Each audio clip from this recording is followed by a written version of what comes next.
Welcome to another Reaction Monday here on SDH AM. John, hear you there. Thanks for hanging out as you always do. Oh, I forgot to turn that on. So, what's on your mind? We do have some things that we are going to be getting into this morning, obviously. Hopefully, you are staying as cool and as dry as humanly possible in these conditions. So, obviously, we're going to be talking about Atlanta, New England. I have been warned by 92.9 The Game's Abe Gordon that he's coming in hot, as I'm sure a lot of you are and have been since the weekend. So Abe has warned me he's coming in hot. He'll be in hour number one. And then you have Bart Keeler is going to be joining us in hour number two. We do have some things to get into with Bart. The U20s are underway in CONCACAF. The U.S., they had no issues against Haiti in their first match in the group stage. We'll have highlights coming up later on in the show. Tomorrow we will have an examination, probably is the best word that I could use, and it will be on what Haiti is going through as a nation and how it is a part of the dynamic that is attached to what we're seeing here on the football field. We saw it in the World Cup. We're now seeing it in the U20s, CONCACAF Nations League. That draw happened last week. So you may remember from Morehouse, Professor Howard Jean-Denis. He'll be joining us tomorrow, and he will be kind of breaking down what the Haitian diaspora, and he will educate us on what they've been going through over the last 5 years on the field and then beyond. So that will be the conversation we're going to have at 10:30 tomorrow. KCD should be joining us at 10 o'clock tomorrow. Andrea Arnold, city manager of the city of Decatur, is going to be joining us at 9:30 tomorrow to talk about Watch Fest and World Cup now that folks have actually had time to vacation a little bit and get into just kind of catch their breath after what happened after the last 7 weeks or 8 weeks, really. So that's going to be tomorrow. Today we're going to look at Atlanta United. Everybody just get it out. Just let me know. Just what's on your mind. And it is just like I said, after what happened in New England, traditionally, he's 9:15. Traditionally. I didn't even get into an opening monologue. I just kind of gave you what's going to be going on the next day or so. And so I'm just going to go ahead and I'm going to open the bay doors, Hal. And we're bringing in Abe. Abe has warned me, and I have warned everyone else. So I will go ahead and, like I said, I know it's coming. I know what's coming. I just don't know in what form it's coming. So, sir, I yield the floor as our discussion begins on a Monday. Yeah, I mean, look, the only thing that could be worse than what we saw Saturday would be losing this coming Saturday to the other worst team in MLS. And so you want to change our minds, you want to change any path or direction of this season, you better not come home with 0 points in Philadelphia. I don't give a crap if it's a road game and we look for 1 out on the road and 3 at home. We're way beyond that. And it was an atrocious effort in New England. And it's frustrating because you could make some optimistic, positive comments despite a loss in Nashville. I thought you played really well coming out of that break. You gave up a goal. That happens, whatever. You obviously fight back against Charlotte, a game that you were dreadful, in my opinion, in the first half, non-competitive once they scored 15 minutes in. But you're able to fight back in the second half, and then you're sitting there, and me and Maddie talked about it, like, combine the two efforts, right? Like combine the performance from the game against Nashville with the second half fight, resolve, and results of the match against Charlotte. And maybe you found something and you go out there and you lay a complete egg, a total goose egg. And it's a non-competitive performance. We're back to just dreadful mistakes along the back line. And however many times I try and be optimistic about this team. They're the worst team in MLS.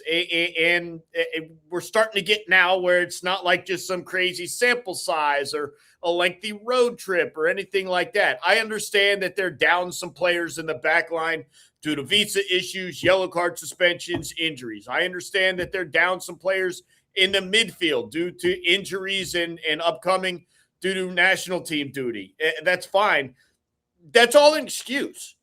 Like, other teams have issues too. It's all an excuse. This is, in my opinion, probably the lowest point until Saturday, which will become the new lowest point in franchise history. There's no reason for me to believe that it's getting turned around. I understand that there's transfer windows and the like coming, but you've added defensive players that's certainly not going to help you score goals. And I've talked with you about this before, John. Like, I'm not going to believe that there's an attacker that comes in here and is actually going to score goals until he's here and scoring goals, because we've gotten excited about transfers in and out before, and they didn't do what we expected them to do. And then you had to adjust time and time again for 3-4 seasons now. Yeah, you had a great run a couple of years ago in the playoffs, and you lost to NYCFC. It was awesome to eliminate Messi. Like, that's been the lone bright spot, was like a 5-game stretch 3 seasons ago, and it's just gotten worse and worse from there. Rodrigo Rios, after the match, he was the assistant, not Jorge Keeler, but Rodrigo Rios was the one that was answering the questions after the match. Was asked on what changed versus the last match against Charlotte. Quote, I think we couldn't recover physically. You see, in the first half, we played pretty well, created some chances, but in the moment when you need that power and close that space and be more aggressive individually and collectively, we couldn't do it tonight. We didn't have the players to rotate. That was the change. We created a lot with the ball, but defensively, we couldn't recover the ball as we did in the previous game, end quote. Then, on the lack of energy to start the second half and the options to change off the bench, quote, that's what you can see on our bench. We had a lot of young guys that are training with us. We're part of the preseason, but they're still young. Not only on the bench, we're talking about guys like Cooper Sanchez, who's really young. We put up a lot of responsibility on him. His output physically is over the charts every game, and we keep demanding from him, and he keeps pushing himself. It's not fair. We wish we had more players that can do that role in the middle of the field or in every position, end quote. Yeah, man, he's 18 years old. He recovers.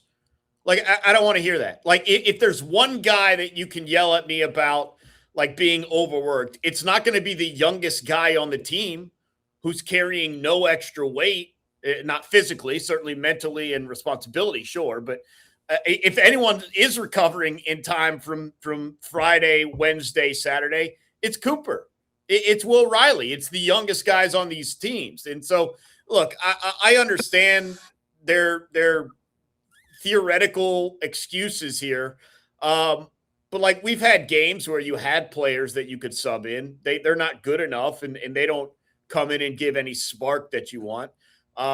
If anything, the guy that most consistently gives you a spark is probably Cayman Togashi.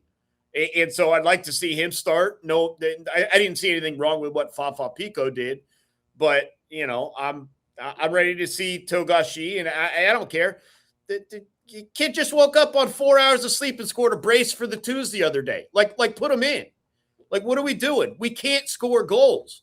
And look, I think you can criticize Miguel Almiron a little bit for some defensive stuff, but, like, I thought that was his best game in terms of being dangerous, and even he couldn't get one. He got one late, but, you know, obviously he hit the post once. Turner comes up with a great save. I thought, if anything, Miguel was a little bit dangerous for once, but ultimately just the one goal right at the very end when it's already 4-0. So, like, do something, try something, like, whatever you're running out there, like 4-1. And look, New England's a good team. They're top 5 in the Eastern Conference. They're going to make the playoffs, all that, host the playoff series, if not more than one. Good for them. But, like, this was a pathetic effort. Like, lose 2-0, lose 2-1, that's fine. You're down 4-0 in this game. Like, 4-0. And half of it is just because guys on defense stopped running. And look, it's more than just the final touch.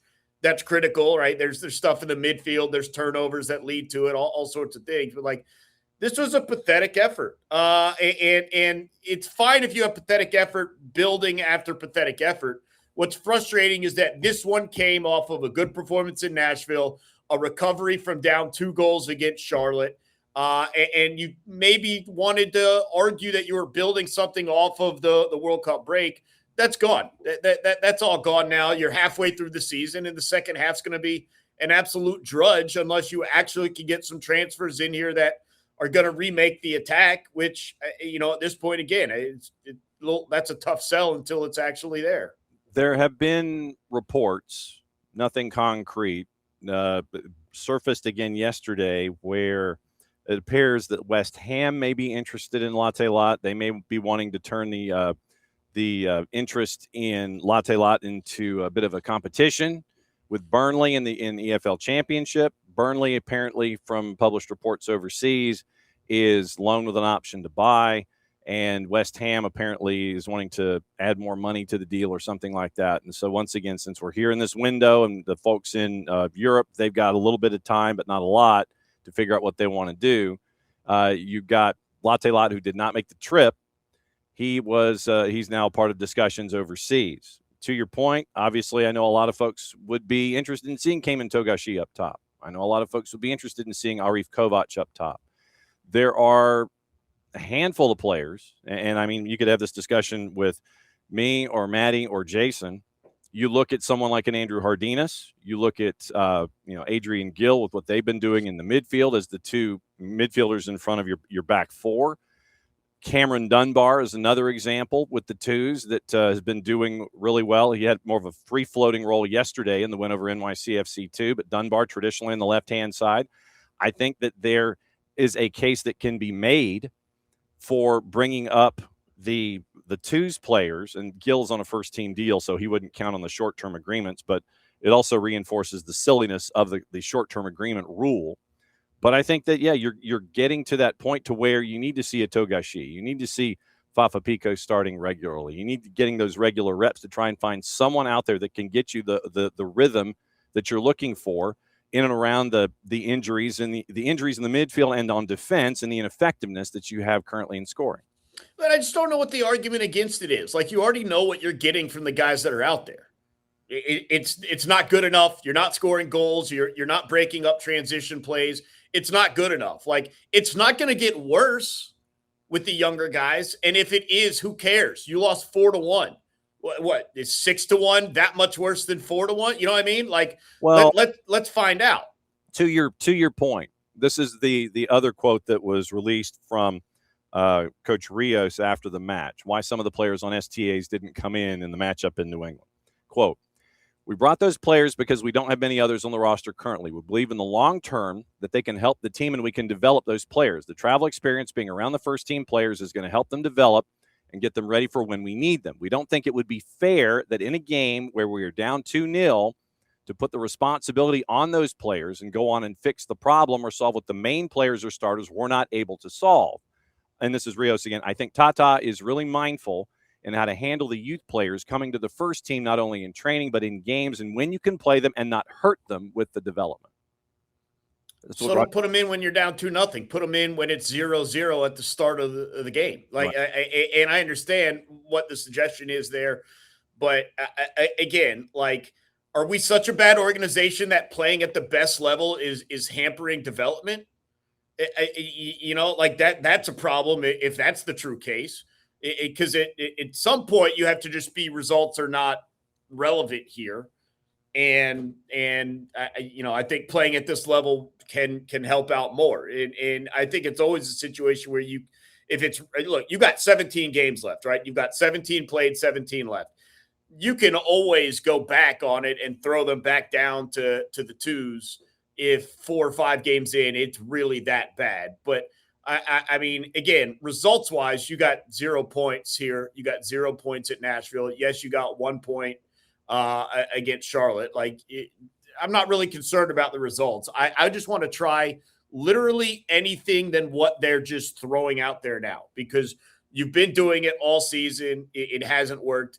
Latte Loth is obviously, no longer of interest here. And when he gets moved, and then you can do some more personnel stuff. But, like, there's just so many players right now that I'm like, why are we keep running these guys out there? Because and mainly up top, I just rather see younger guys be given a chance. Like, goal scorers can score goals, man. Like, if there's one place I think a young guy can come in and kind of not be overwhelmed, kind of do what he does on a, if you want to call it the lower level, it's up top. It's where the responsibility is probably smallest, if we're going to be honest. So I would rather see that than Sergio Santos, who's out with a calf, or Fafa Pico. Like, I would give someone who's scoring goals at the lower levels the opportunity. When it comes to this roster, all things being even, I'm not talking about, I'm not talking about who's playing. I'm talking about who's on the roster, health or no. On this roster, who do you feel is worthy of being a part of this roster going forward? Yeah, I want to see more from Matt Edwards. He kind of feels like generally an odd man out. I know he was thrust into competition just because of the yellow card suspension, Thomas and Co. But I want to see more from Matt Edwards.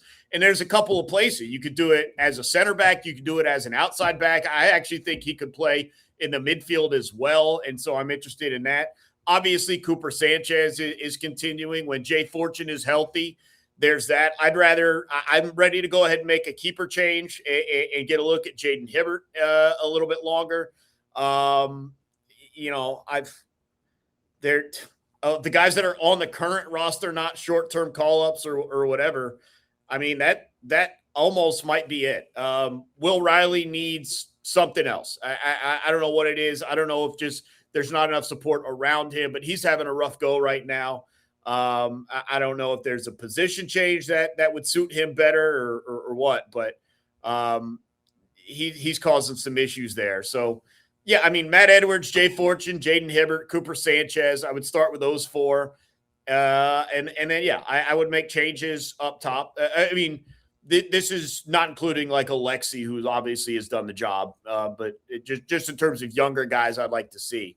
Other than those four plus Alexi, like, I don't know, I'm not like really tied or locked into like anyone else that just has to be part of this roster. So look, I think Elias Baez has been fine. I think Thomas Jacob has been very good.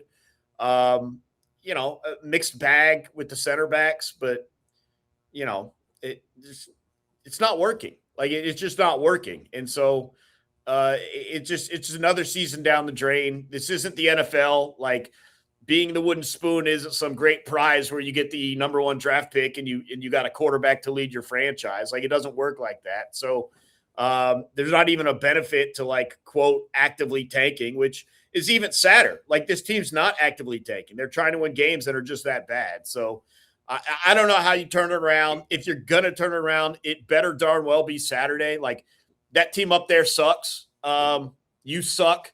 So, like, it's a battle of two teams that can't do anything right. And hopefully you can do a little bit more right than they can on Saturday. Because, I mean, my goodness, as frustrating as this past one was, at least New England's a good team. If you get completely outclassed by Philadelphia, like, I might just come in here and just sit in silence for 15 minutes until 9:30 next week without anything to say. And then we can move forward. Well, that really doesn't make for good TV now. No, it doesn't. There are a lot of decisions that Chris Henderson and the front office and the coaching staff will make at the end of this season. You have Tristan Muyumba, who has an option year after this. Pedro Amador, who has an option year after this. Ronald Hernandez has an option year after this. Jaden Hibbert has 2 option years after this. Lucas Hoyos has the sprint season and 27-28 options after this. Fafa Pico has the sprint season option after this. Sergio Santos has the 27 option after this. Cayman Togashi is out of contract. You do have some questions in the supplementals. Matt Edwards option year after this. Jay Fortune is out of contract. Santi Pita, you have option years to pick up after this. Will Riley, you have option years. Cooper Sanchez, you have option years. Ashton Gordon, you have option years. So there are some decisions to be made about options to be picked up as you head into the sprint season. I believe there were as many as 14 decisions that could be made on this roster heading into, and this is just dealing with contracts, not with assets, but dealing with contracts, that there are decisions that can be made or need to be made at the end of this season. Yeah, and look, the sprint season is going to be its own little thing, anyways. I think the sample size completely screws up a lot of things in terms of who can and will or won't get to the play. I mean, you have a run of 3 good games or unexpected performances, you're a playoff team all of a sudden, and so yeah. But at the same time, you can't really look at it that way. You have to kind of look for long-term futures. And again, like how many of the guys that you named are ideally parts of the long-term future of this team?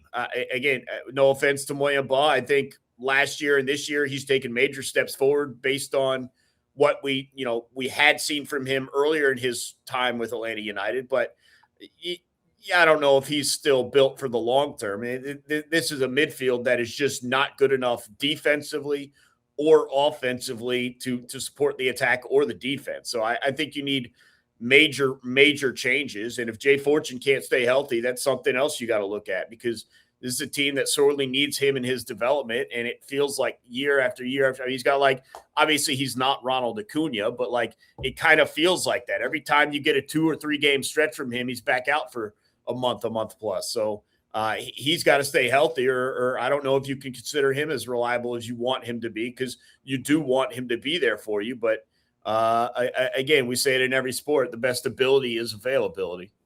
Yes. So you feel better? I'll let you know post game Saturday night. Like if they lose to Philadelphia, I like, we could still kind of try and make an argument here, an argument there for like, well, maybe they aren't the worst team in MLS. Like if you lose to Philadelphia, I don't care that it's on the road. Like all arguments are gone. If there are any arguments left, all arguments will be gone Saturday night. So, look, it's just a bummer because we came out of the World Cup. I thought you played well in one game. I thought you got a result in the other. And it's like, okay, like, can you figure something out? And they didn't figure anything out. And so now you're left with like one more performance. And again, if you lose to Philly, like just end the season. Like just what's at that point, what's the point? I mean, forfeiting, I don't know what the MLS rules are for forfeits, but like in rec league, if you forfeit, it's 3-0 to the opponents. Like that might be better than some of the score lines coming up. So I would consider it. You and I, we have our back and forth, and I will stipulate to this. And I know that you are a very passionate individual, and that is why we love having you batting leadoff on Monday. It's mostly I just can't believe the franchise is this bad. Like it because I open every year with optimism. I came out of the World Cup break with optimism. And like through 2 games, I was still like making arguments for optimism. And then like in one performance against New England, I'm like, well, that's all gone. It's right back to the dread of where we were, pre-World Cup break. No, okay. And like I said, I understand where you're coming from. There are some points that you and I will respectfully disagree.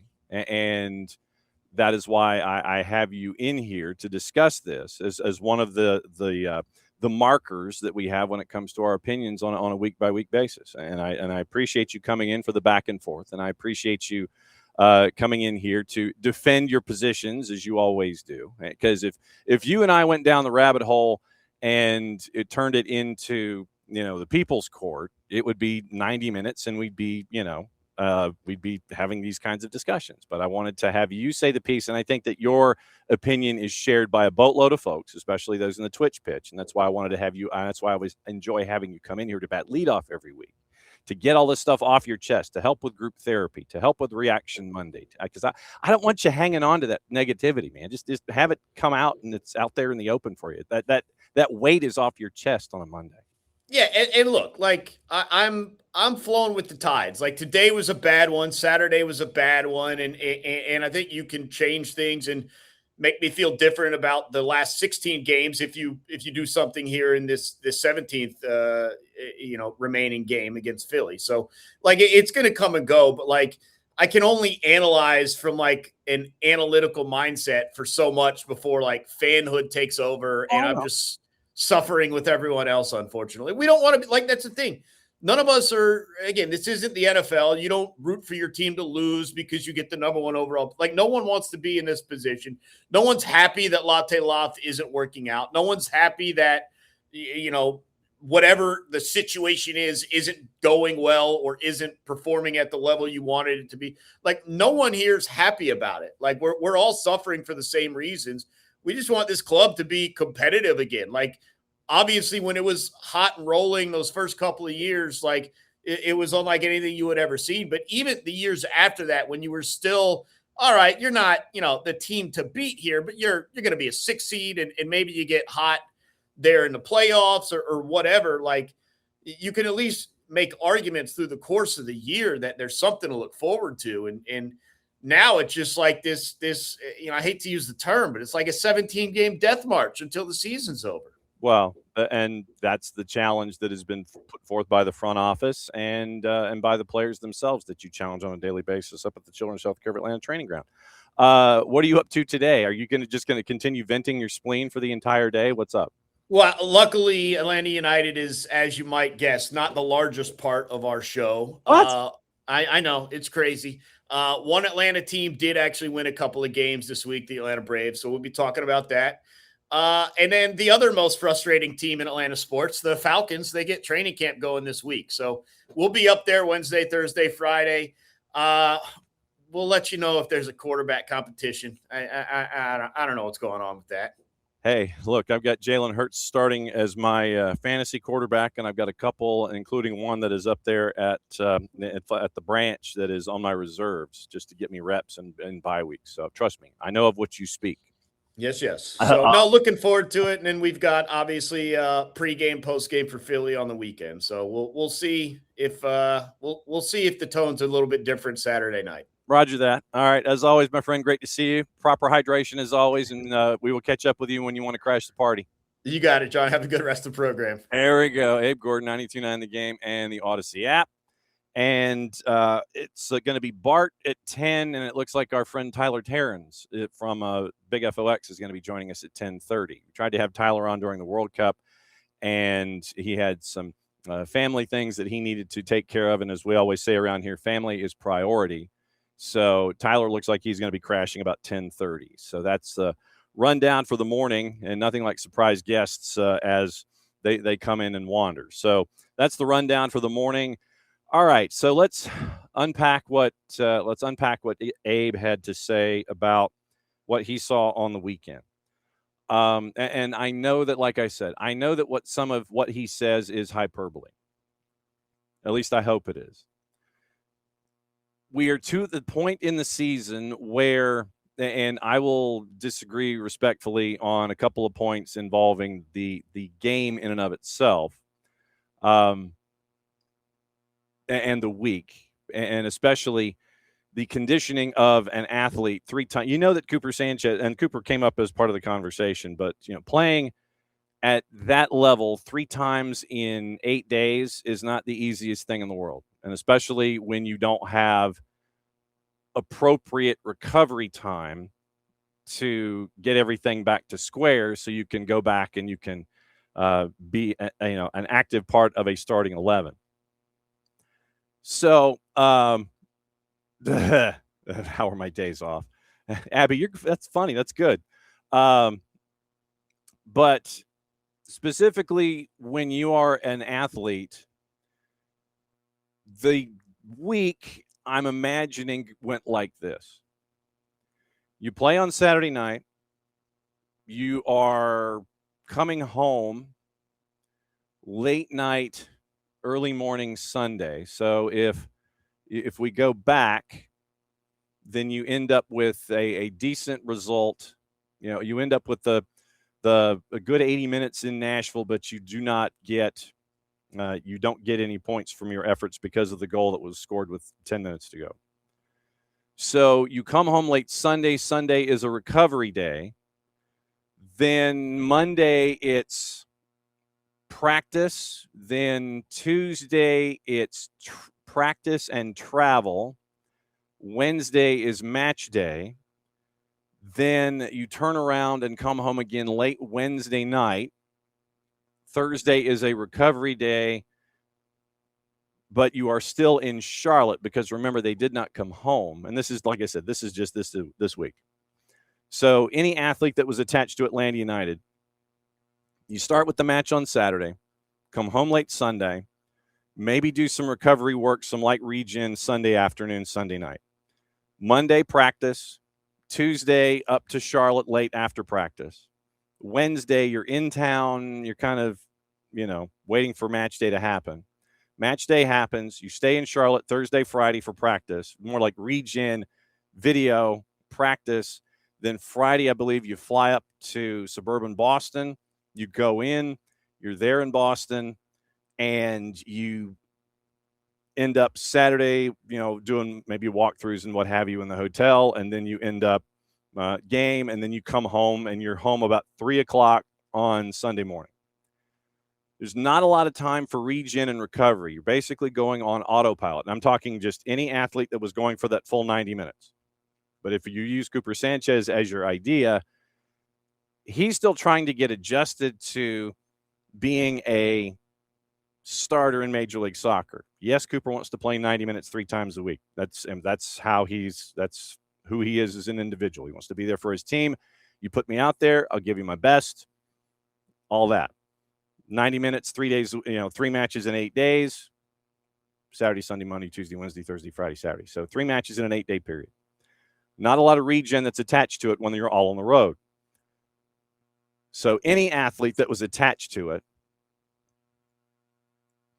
that's going to be a tough slog. And I appreciate Abe's thoughts on youthful exuberance, but it still doesn't matter if you're 18, 19, 30, 31, 32. And Michael Parkhurst is set to join us on Friday. So what I will also do when Michael joins us is I'm going to ask him about playing 3 times in a week, all on the road. So I wrote that down so I don't forget it. There are points that obviously I would go back and forth with Abe on, but what I do not want this show to be is screaming, yelling, ranting, raving by both any party, all parties, back and forth. That's not how we do this. Twitch pitch, that's what, you guys having the discussions and bringing points to the table, that's what that's always been about. And I see the frustration, trust me. I see the frustration all morning long. Trust me, I see it. And there are points that are made in the Twitch pitch that, are absolutely valid. Goes back to playing the twos and playing the younger players. And it's going to be a conscious decision, and it's going to have a lot of thought from the front office and from the coaching staff, integrating their thoughts in this as to who comes up and when.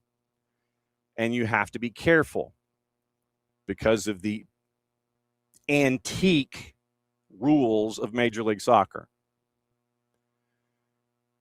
The short-term agreement does not help any team that wants to have their younger players gain appropriate experience and get first-team minutes. The STAs, once again, they're not for players who have first-team deals. So Adrian Gill's on a first-team deal. But for homegrowns and players under contract to the twos, this is an issue. And if I was in the MLSPA, I would bring this up in the next labor negotiation, whenever that is, because you are stunting the growth of younger players who are not under first-team contracts by having short-term agreements exist. Currently, it is 4 call-ups, but you can only be used twice,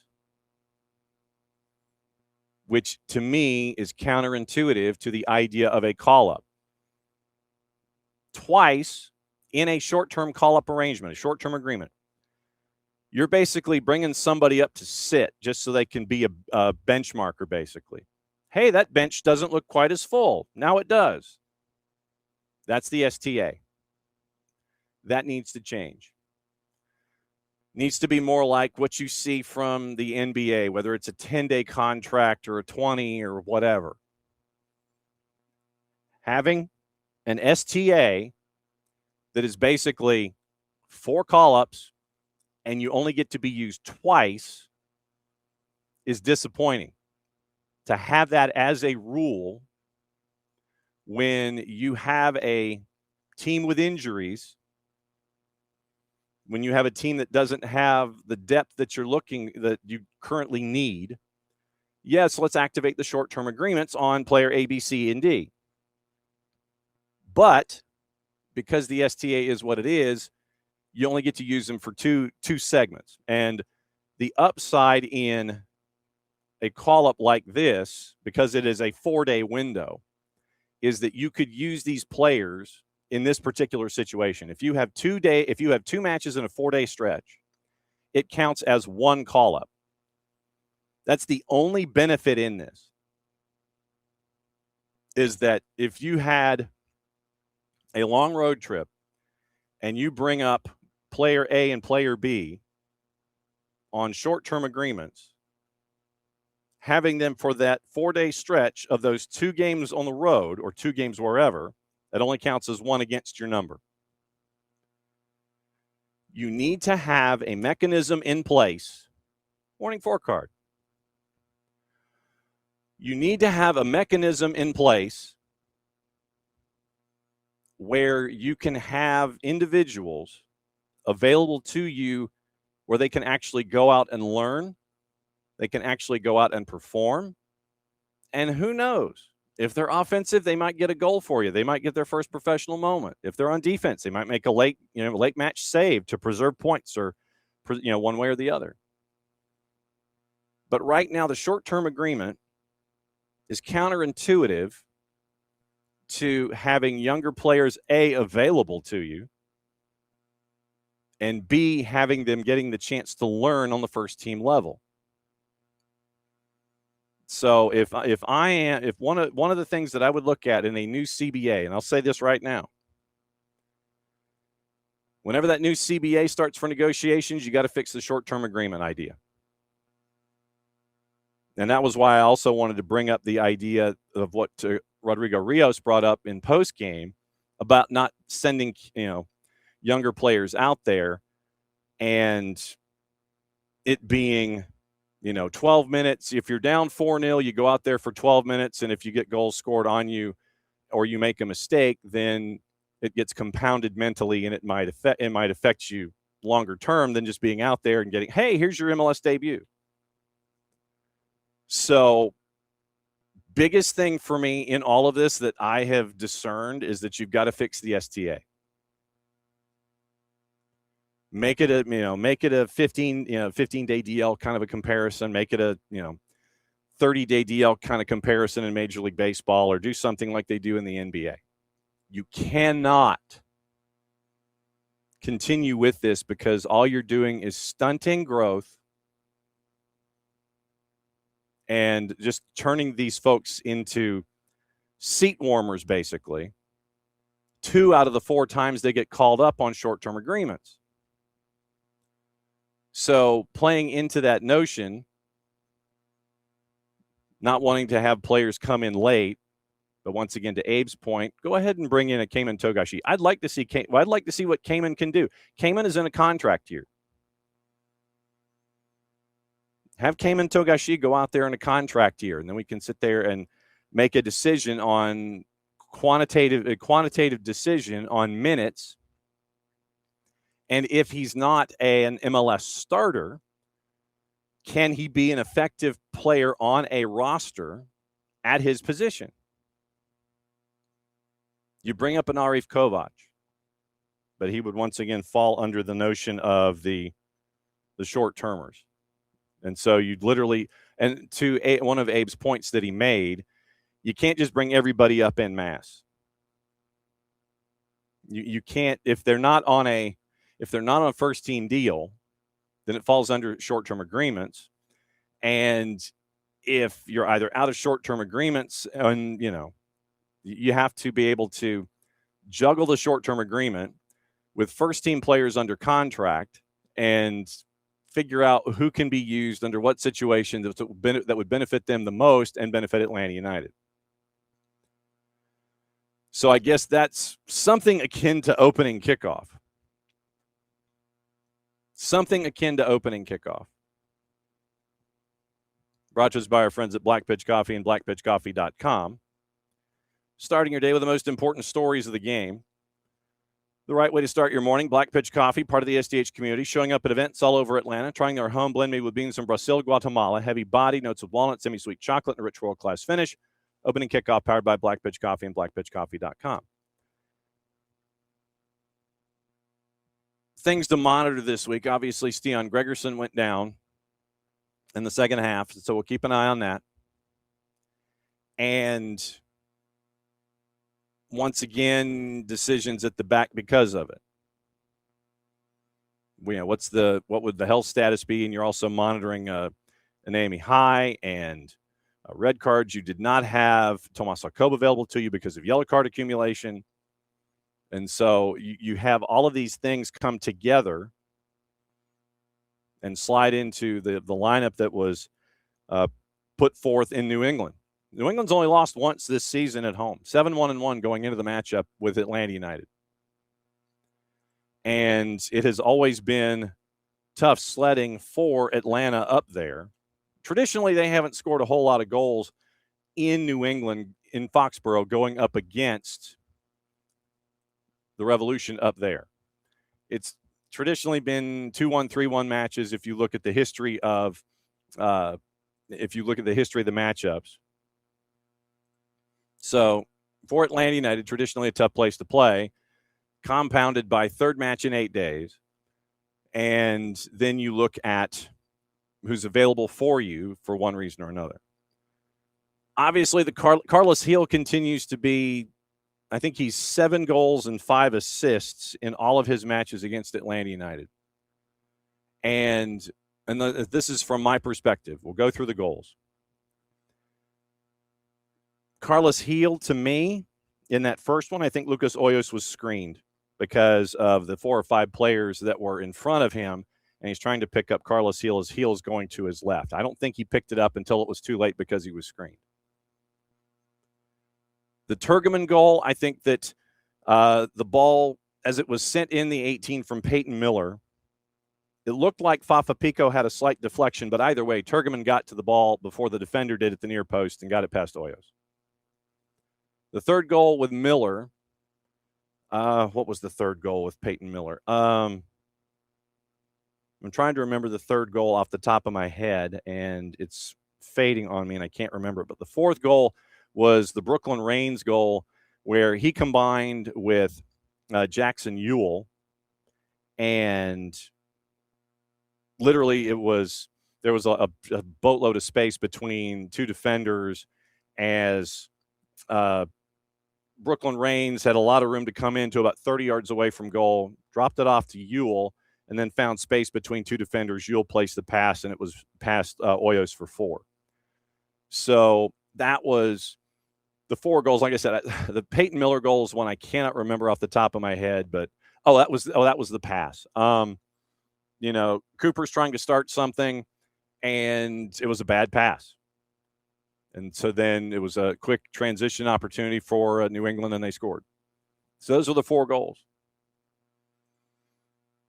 And so that was the 4 goals in the 4-1. Outside of Miguel Almiron, because of the goal that he scored, highest-rated player on the day was Alexei Miranchuk. Created the most chances at 6, most touches in the opposition 18 with 8. 6 chances created by Alexei. So when you look at the 6 chances created by Alexei and you look at the 1 goal on the board that was an oh, by the way, Atlanta United XG 1.66, 17 total shots, 6 on target, 30 touches in the opposition 18 compared to 18 for the Revs. 2 big chances, 1 missed, passed at 90%.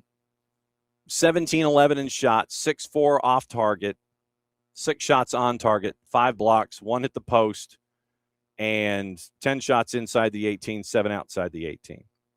Atlanta also was better in tackles defensively and in interceptions at 10-6, tackles at 18-9, which meant that the Revs had to have 26 clearances compared to 10, 5 blocks, 5 saves for Matt Turner compared to 3 for Hoyos.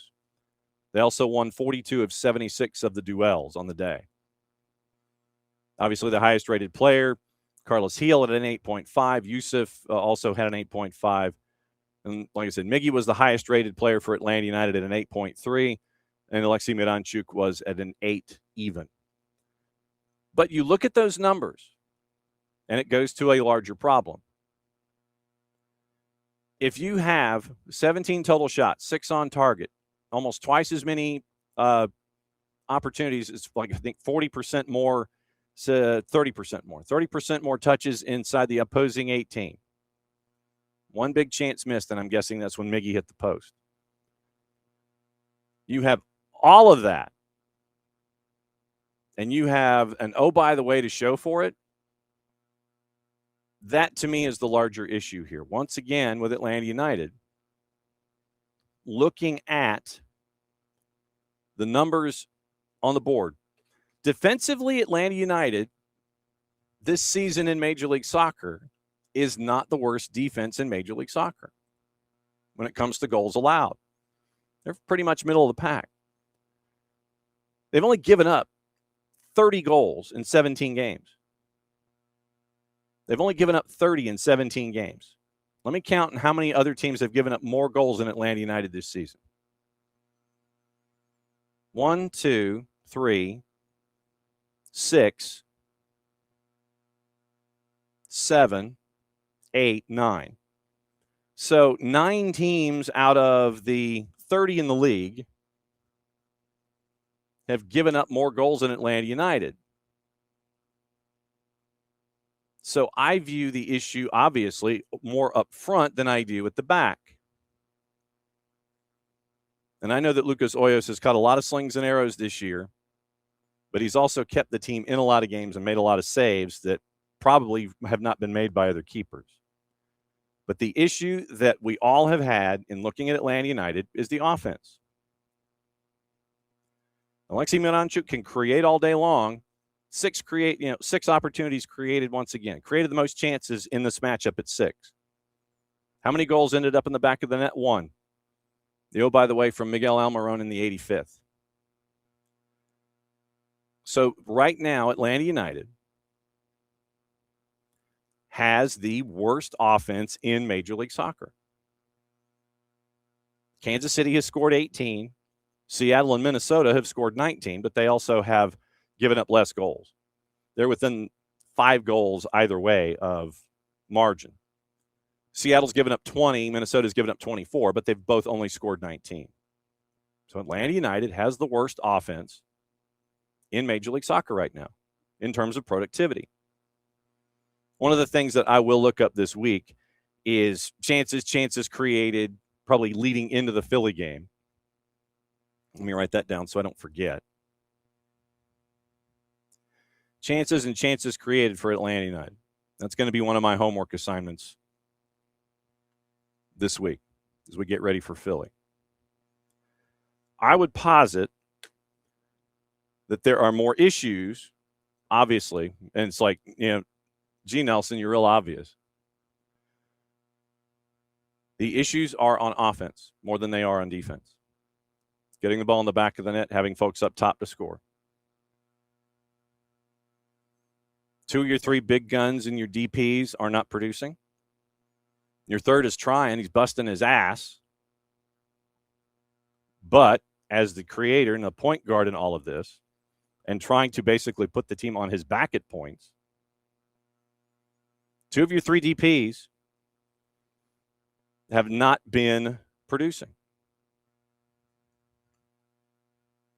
So we'll see what happens in this window. Like we said, with Atlanta United, I'm checking to see if there's any update on on Latte Lot. Because like I said, yesterday it was announced in reports West Ham was chasing in addition to Burnley. So yesterday, weighing up a move to hijack, Burnley submitted loan to buy. Obligation if they secure promotion to the Prem. Understood the strongest offer Atlanta have received so far. West Ham are now considering entering the race with a permanent offer, which could derail the move. So we mentioned it's checking in again with Burnley. And so it's Burnley and West Ham right now, as it is being looked at. And I know that we have had discussions in the past about players being looked at, whether it's players in the Saudi Pro, whether it's Braille and Bolo, take your pick. But for anything like that to go down, it's got to be outbound first before an inbound. It's got to be outbound first before you get an inbound, just because of the financials that are attached. And that is on, and this is just another overarching thing that doesn't have anything to do with anything, but I think you have to expand Major League Soccer's salary structure, whether it's adding a DP, increasing the cap, both of those. Like I said, we can catch up with Tyler Terens out about this in 30 minutes, and we can get his thoughts on it. But we'll see what the lowdown is. But there are issues, obviously, in scoring, and that to me is where it needs to be addressed first. Defense, you have two young outside backs in Baez and Jacob, who are still learning Major League Soccer, who have shown well early. You have Naomi High, who has proven that he wants to turn things around at center back. You have Junior Alonso, who's coming in, Diaz, who's coming in, and then it's going to obviously take time to get all of that integrated. So once again, if you help out defensively, last time I checked, if nobody scores, then at least you're looking at it from that perspective. Let me say hi to everybody before we get into Bart here with hour number 2. And I do have some cards and calls and situations to discuss with him, including Hell is Real. I guess my rundown would be Hell is Real, Bertarame, and then probably Stuart Hawkins and Kevin Sullivan in Philly and Seattle. So, morning, Michael. Morning, Will. Morning to the OG. Let's see. Morning, Nix. Let's see. I'm trying to see. Morning, Abby. I'm trying to see who is here in this morning. And as I'm scanning. So I'm trying to see if morning, Wiley. Morning, Alex. Let's see. Alex and Wiley and Nix. And morning, Joseph Duval. We may. Joseph wants to talk about the World Cup. We may, because Tyler's coming in here at 10:30, and we'll get his discussions on that too. So whatever's on your mind, Joseph. And thanks for coming in. Morning 4 card. And like I said, morning Lokeville. And like I said, the idea is, you're looking at younger players. So morning Will, morning Abby. And Alex, this is, just to let you know, this is the Venezuela earthquake relief shirt. So it's on the back, obviously, and it doesn't do anybody any good to see it. But if I were to turn the shirt around, you'd see the Venezuela earthquake relief shirt. So let's see, Nix and Wiley and OG. And like I said, I'm scanning for people that I have not seen here in the Twitch pitch this morning. And like I said, as always, I really do appreciate that you guys want to come in here and get everything off your chest. Okay, I think we've officially been caught up on people, at least, who are contributing in the Twitch pitch. Now, since it is 10 o'clock, it's time to bring in Bart Keeler, because I do want to talk about the YNT. I do want to talk about the U20s, because we do have highlights from there, from the first matchup against Haiti, and we're going to talk about Haiti more in-depth tomorrow. Maybe a little NWSL, and I do have some cards and calls and chaos and Hell is Real and all this kind of stuff that we got to get into as well. Hi, Bart. Good morning, John. It is a Monday morning in which we have to talk about Atlanta United being absolute trash again, but we also get to talk about fun things like Hell is Real getting into hellish spillover. That was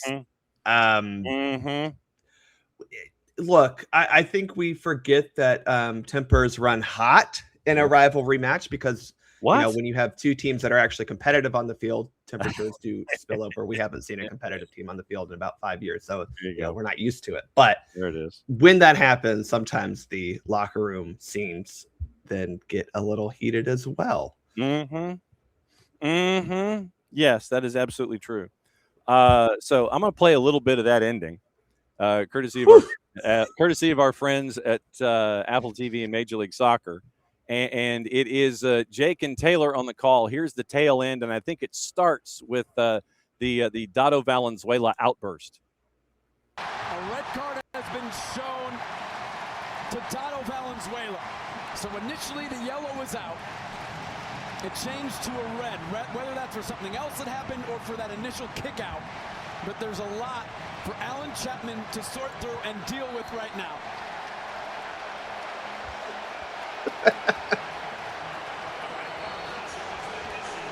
Something was said in the scrum, because as you watch the scrum, Valenzuela says something and then the referee goes to his back pocket. This is for the initial challenge. That is just completely careless frustration.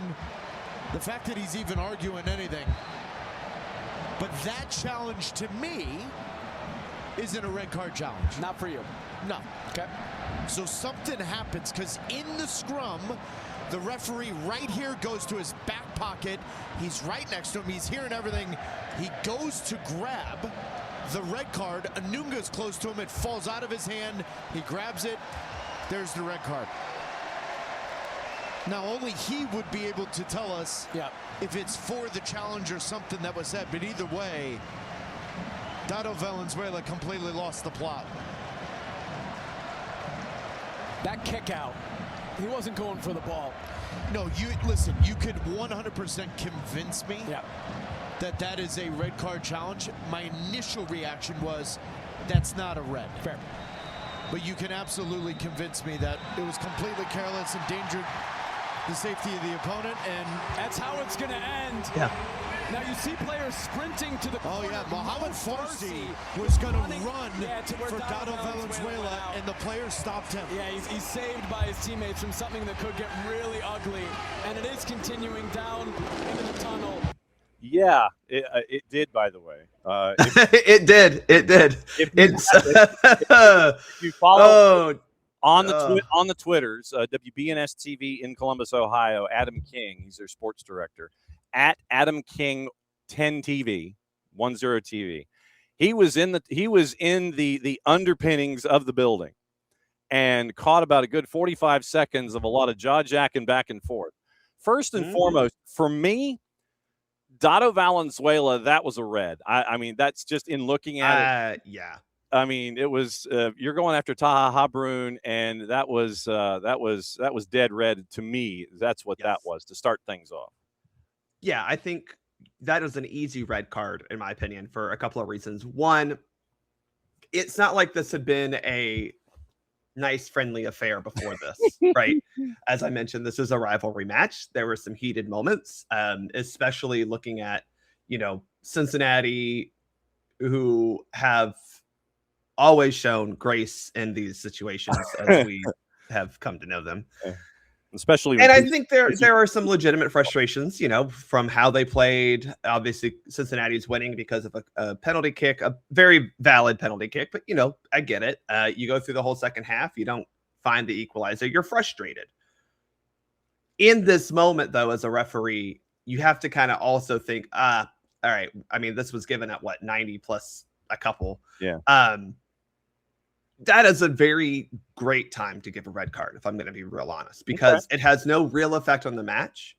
And when you're going to do something as stupid as trying to take both legs out from a player, you can get a red card, and you get to deal with Disco and whatever envelope they send you this coming week.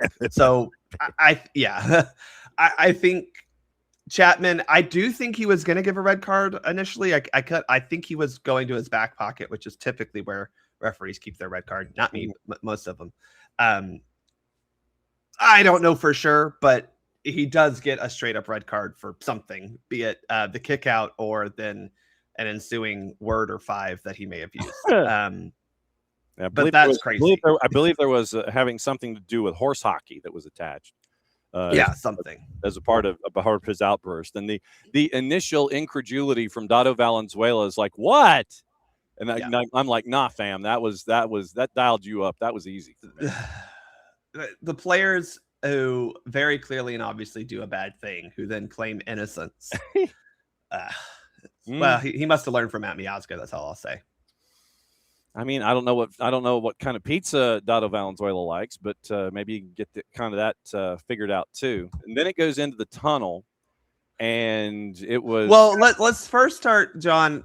Sure. In the moment that happens, basically right after the match ends. Okay, I think. So a Mo Farsi moment, or are you? Yeah, because this is a nightmare scenario for a referee, because obviously he's over in the corner, like the opposite corner, dealing with that, trying to just get the game finished at that point. And then you see a player sprinting toward another player off ball. That's real scary. Yes, his teammate saved him. I don't think anything will be triggered for Disco, but it wouldn't be surprised if he gets something also in the form of a fine, just as like not necessarily a mass confrontation moment, because there will be some others who I think will get involved with that. But I could see him being included if they really want to be mean, because you can't judge intent, but you can look at that and be pretty aware of what his intent was going to be. That was a scary moment watching as a referee going, oh crap. I had to go to the bathroom. I had to go 10-100 and it couldn't wait. It was that, like, as a referee, that's a terrible moment to see. Luckily, it was on the same side as both the fourth official and another assistant, but like, you just don't want to see that. Ooh, it's got a big old flash of lightning outside. Yes, that is true. I will stipulate to those as well. We are having. Wow. Man. Good morning, Atlanta. Yeah, no kidding. Happy Monday. Then there were another couple of moments that I did want to get into, but yes, I am anticipating inside the VAR studio probably spending a boatload of time on that incident, that sequence alone, starting with Valenzuela and going up the tunnel. Might be its own episode. Well, yeah, it will be interesting, and this is just it is a good learning moment for referees everywhere to kind of understand match management, man management, and managing yourself, because it's really easy to kind of get in your own right worked up over these things and too heated in these exchanges, because naturally as a human you're going, holy crap, and you're like, we need to stop this.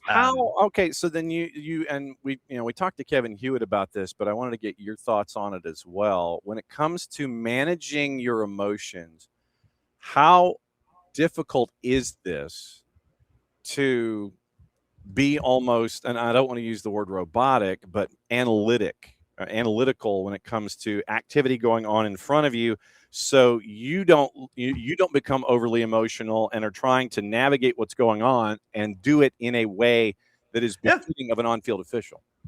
Well, it is hard because of two things. One, especially at 90 plus whatever we're at, you're tired, you've been running a lot, your blood pressure is already raised, right? Like literally. So, you have that. But then you have, again, a very human reaction to a spike in whatever, hormone or chemical goes in your body during these moments, cortisol or something. I don't know. Sounds good. But because you see this, and again, as a human, yes, you understand, like, I need to be calm, but you also want to quickly, not even de-escalate. We're past de-escalation. Diffuse the situation.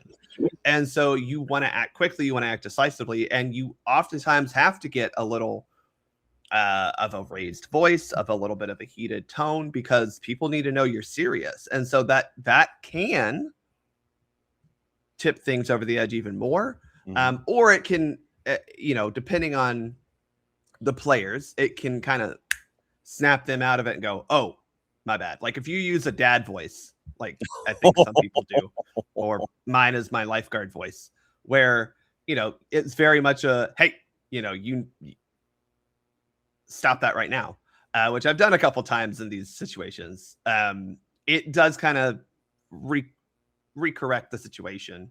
But oftentimes these guys are just kind of out of it. And so you have kind of two approaches. And I think in the moment you want to try to stop it before it gets any bigger. But once that first couple seconds of not being able to really manage the situation, because these are adult males who are going to listen if they choose to, you then have to remove yourself and just be an observer, which we've talked about a lot of. You got to be watching to make sure yep, that dude's getting a red card, that dude's getting a yellow card, that dude's getting a talking to, and figuring out who needs to get which appropriate disciplinary action.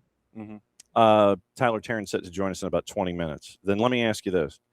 The Bertarame incident in Messi and Friends and CF Montreal. A lot of folks who were looking at it were wondering why there wasn't a card on Efra in this moment. It was contact, and Bertarame. I think Bertarame was probably out on the way down, and it was a situation that just really got everybody locked in on the health of Bertarame, who's in the hospital last time we had any report. And he's responsive and he's okay, undergoing observation, but a scary moment involving Inter Miami and CF Montreal. I think we have another moment that we might be talking about involving Kevin Sullivan, where there's a pretty... the Stuart Hawkins, Kevin Sullivan moment too, yes. They're not exactly the same, but I think the problem often comes to how much do you police players playing hard? Yeah. If that makes sense. Yeah, because sometimes, not even sometimes, look, you step out of the field, you are taking a risk. And not that you should be put into a dangerous situation like this. I mean, obviously this is a little beyond just a risky situation, but unfortunately sometimes you get the worst end of a really aggressive tackle or aggressive challenge in this situation. That doesn't necessarily mean that the other player did anything wrong. But as a referee, you have to kind of be mindful of the player safety impact of a lot of these challenges. And so something that I try to talk to about with my other referees, and then guys who I'm working with or coaching up, is there is an element of control that you have to play with.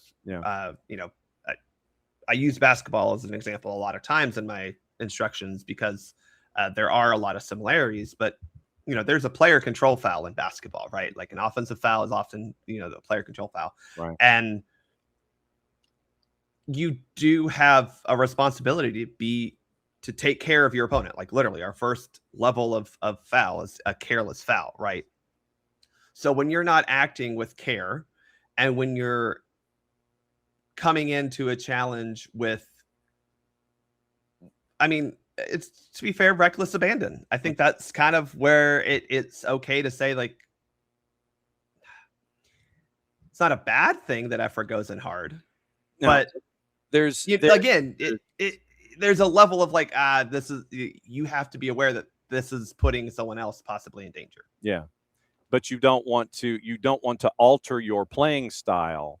No. And that's the other part of this. And you don't want to be someone other than whom you have developed as a professional athlete. Yeah. And that's also a part of this whole thing too. And so, look, is he overly aggressive?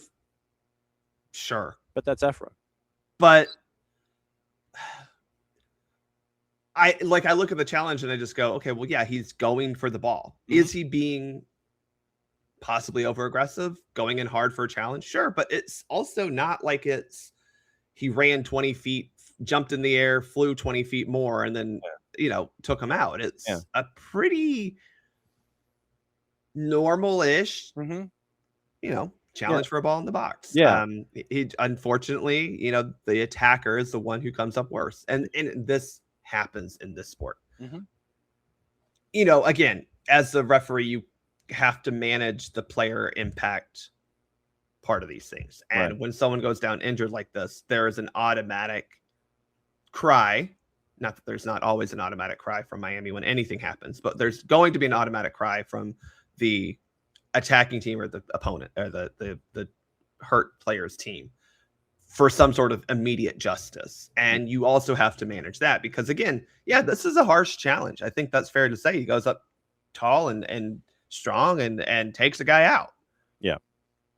He does get the ball, Mhm. or he does go for the ball, I should say. It's not like he's intentionally trying to hurt a player. And you have to manage both sides of that because one team is really upset, but the other player who committed the foul or, not even foul in this case, but, commits the infraction or whatever, you also have to talk to them and make sure that their understanding of like, hey man, like that maybe crossed a line. You got to be careful.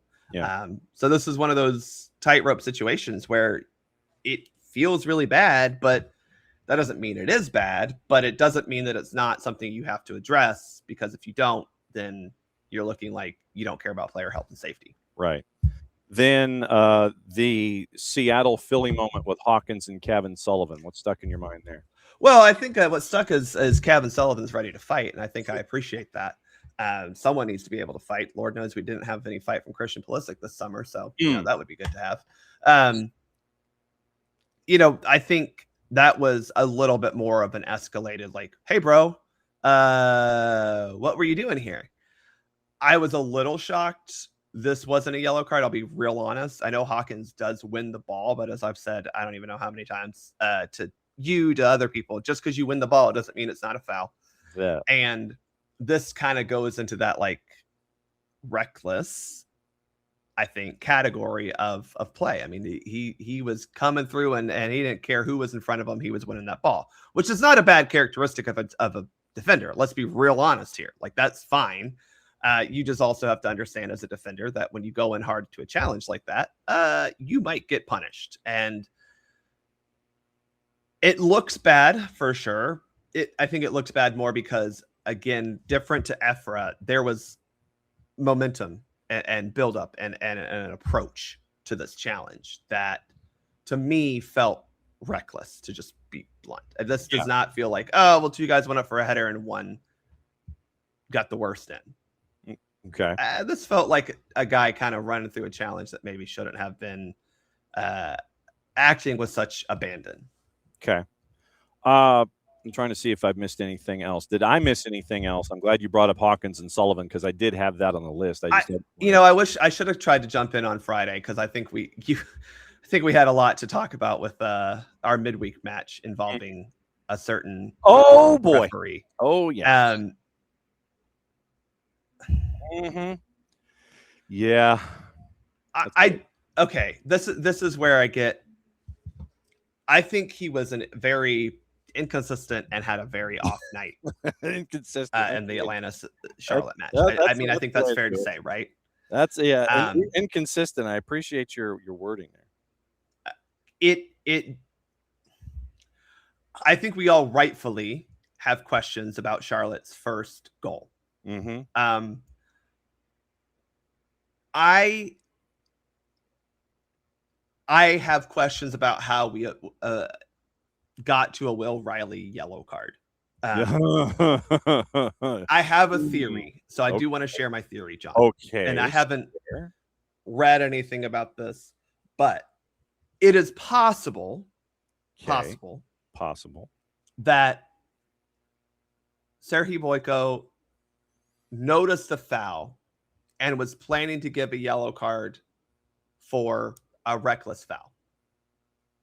This definitely goes above the threshold of stopping a promising attack. So we've talked about this in the terms of a penalty kick before with double jeopardy. If you commit a foul, a legitimate play on the ball, right, in the penalty area, that happens to still deny an obvious goal scoring opportunity. Because we are awarding a penalty kick, we do not then also want to award a red card for something and put a team in double jeopardy. Right. Uh-oh. Yeah. Why? Oh, sorry. I got a notification of something went wrong, but I guess it was the chat, not me. Yeah.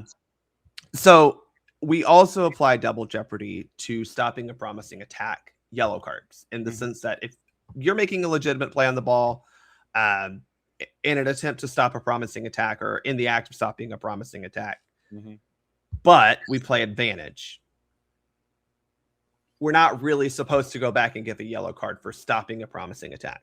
Okay. Does that make sense? It does, but I would also posit this was not stopping a promising attack. This was a reckless foul for sure. And clearly borderline red card. So my theory is he noticed the foul, said, had in his mind that should be a yellow card foul. But VAR also wanted to take a look. I don't know what the communication was between the referee, the AR, the fourth, and the VAR. That may have been something they talked about. Who knows? But clearly the VAR thought that it needed another look. I don't think they were saying, hey, this is a foul. We need to look at it because you completely missed it. I think it was, hey, is this foul that you're probably going to give a yellow card for a red card? Okay. So I think the yellow card was going to come out for Will Riley on this play. The review was to make sure that it was just a yellow card. That is my theory. Okay, so then I would posit to this in the 5-paragraph essay that VAR did not go back into the play far enough because Ashley Westwood decided that he wanted to crane kick an AME high inside the 18. Yeah. I think that is something that VAR maybe should have looked at. They missed it. They missed it. I do want to say that it depends on the type of infraction here, because if it's maybe this is a theory. Okay. Sure. I'm trying to give theories. Sure. I don't know why our not very good soccer team can't even get a benefit of a call every now and then that would make us not as terrible as we are. I would go back to a conversation that was had very early in the team's tenure that was on local sports talk radio, but that's just me. You should. But if they did look at this or whatever and deemed it only an indirect free kick infraction for playing in a dangerous manner, maybe they don't view that as clear and obvious error to call back a goal. What about a high boot? That's not a real thing. Okay. So a high boot, a high kick, whatever, that's not in itself an infraction in the laws of the game. That is under the playing in a dangerous manner. Okay. Now, if there's contact made, now we're getting into a kicking foul. Okay, so yeah. And so there's your line of demarcation is contact equals direct free kick foul, meaning we've got kicking essentially is what you're getting into is kicking. Yeah. Indirect free kicks are playing in a dangerous manner, usually involve just putting someone in a dangerous position. We talk about this when we're talking about like playing on the ground, which may or may not involve contact, but usually that just means like, hey, you're on the ground playing with the ball, putting yourself in danger, putting your foot above a certain spot of elevation. Usually it's above the waist, but it could be other places. Putting it up by someone else's head. Yeah. Definitely in a dangerous position, right? Ashley Westwood's right foot was attracted to Naomi High's right temple. Yeah. Then that's still just an indirect free kick. Inside, even playing in a dangerous manner. Even inside the team. Yeah. Yes, even inside the penalty area. It is still playing in a dangerous manner. That's all it is. It's an indirect free kick. Got it. If there is contact, then we're talking about a kicking foul. And that is a direct free kick foul, which inside the penalty area means you get a penalty kick. So I don't know what they were looking at, John. Again, I'm not entirely sure why they decided to not roll the tape from the start. I'm trying to think, because it's been 2 matches, I'm trying to not think about Atlanta United as much as possible. But if it was not the moment that caused the that sparked the attacking phase of play. And I would posit Then we don't go back that far, Okay. right? We're not Argentina and Messi. We don't get to just roll the tape back 90 minutes to decide if there's a foul. Okay. Yeah. Mm-hmm. It was a foul in that. But I case, would, too. yeah, I but think we talked about that. But I But would. if it's not the moment, it's not the moment that changes possession and starts the attacking phase of play, and I would it's say not I would say part of the reviewable process. I would say that it was, because Mihai and this is for folks to go back. This is their homework. This is where they go back and watch for themselves. My look, and I'm going to have to go back now and watch the play. But Callum and Kalen were on the call. Contact was made by Westwood on Mihai as he was going after the ball. Ball goes to Vargas, and then Vargas starts to transition back the other way. And I'm not disagreeing with you. I'm just saying that VAR may not have felt that was the attacking phase of play. Right. And so, like I said, I think it was a miss by VAR, which would have then wiped off then everything. Yeah. If that foul had been called on Westwood on Mihai inside the 18, that would have wiped everything else off the board. No Will Riley discussion, no goal, no nothing. So that's kind of my big thing. But there were a lot of misses. And the other thing that just angles. Because, like I said, we've had discussions with you about monitoring. We've had Kevin Huet on to talk about angles and, making sure that you have your line of sight and everything and not getting in the way. 5 instances that Sergi Boyko was in the way because he took a poor angle that included a defensive attempt by Cooper Sanchez of trying to win the ball away from a Charlotte player. Yeah. Mm-hmm. Bad positioning. That's just what it comes down to. It's just bad positioning. I don't know exactly what the review and the coaching processes are for the referees in pro and refereeing MLS games, but I think we've seen Sergi Boyko for a while in MLS. Yes, we have.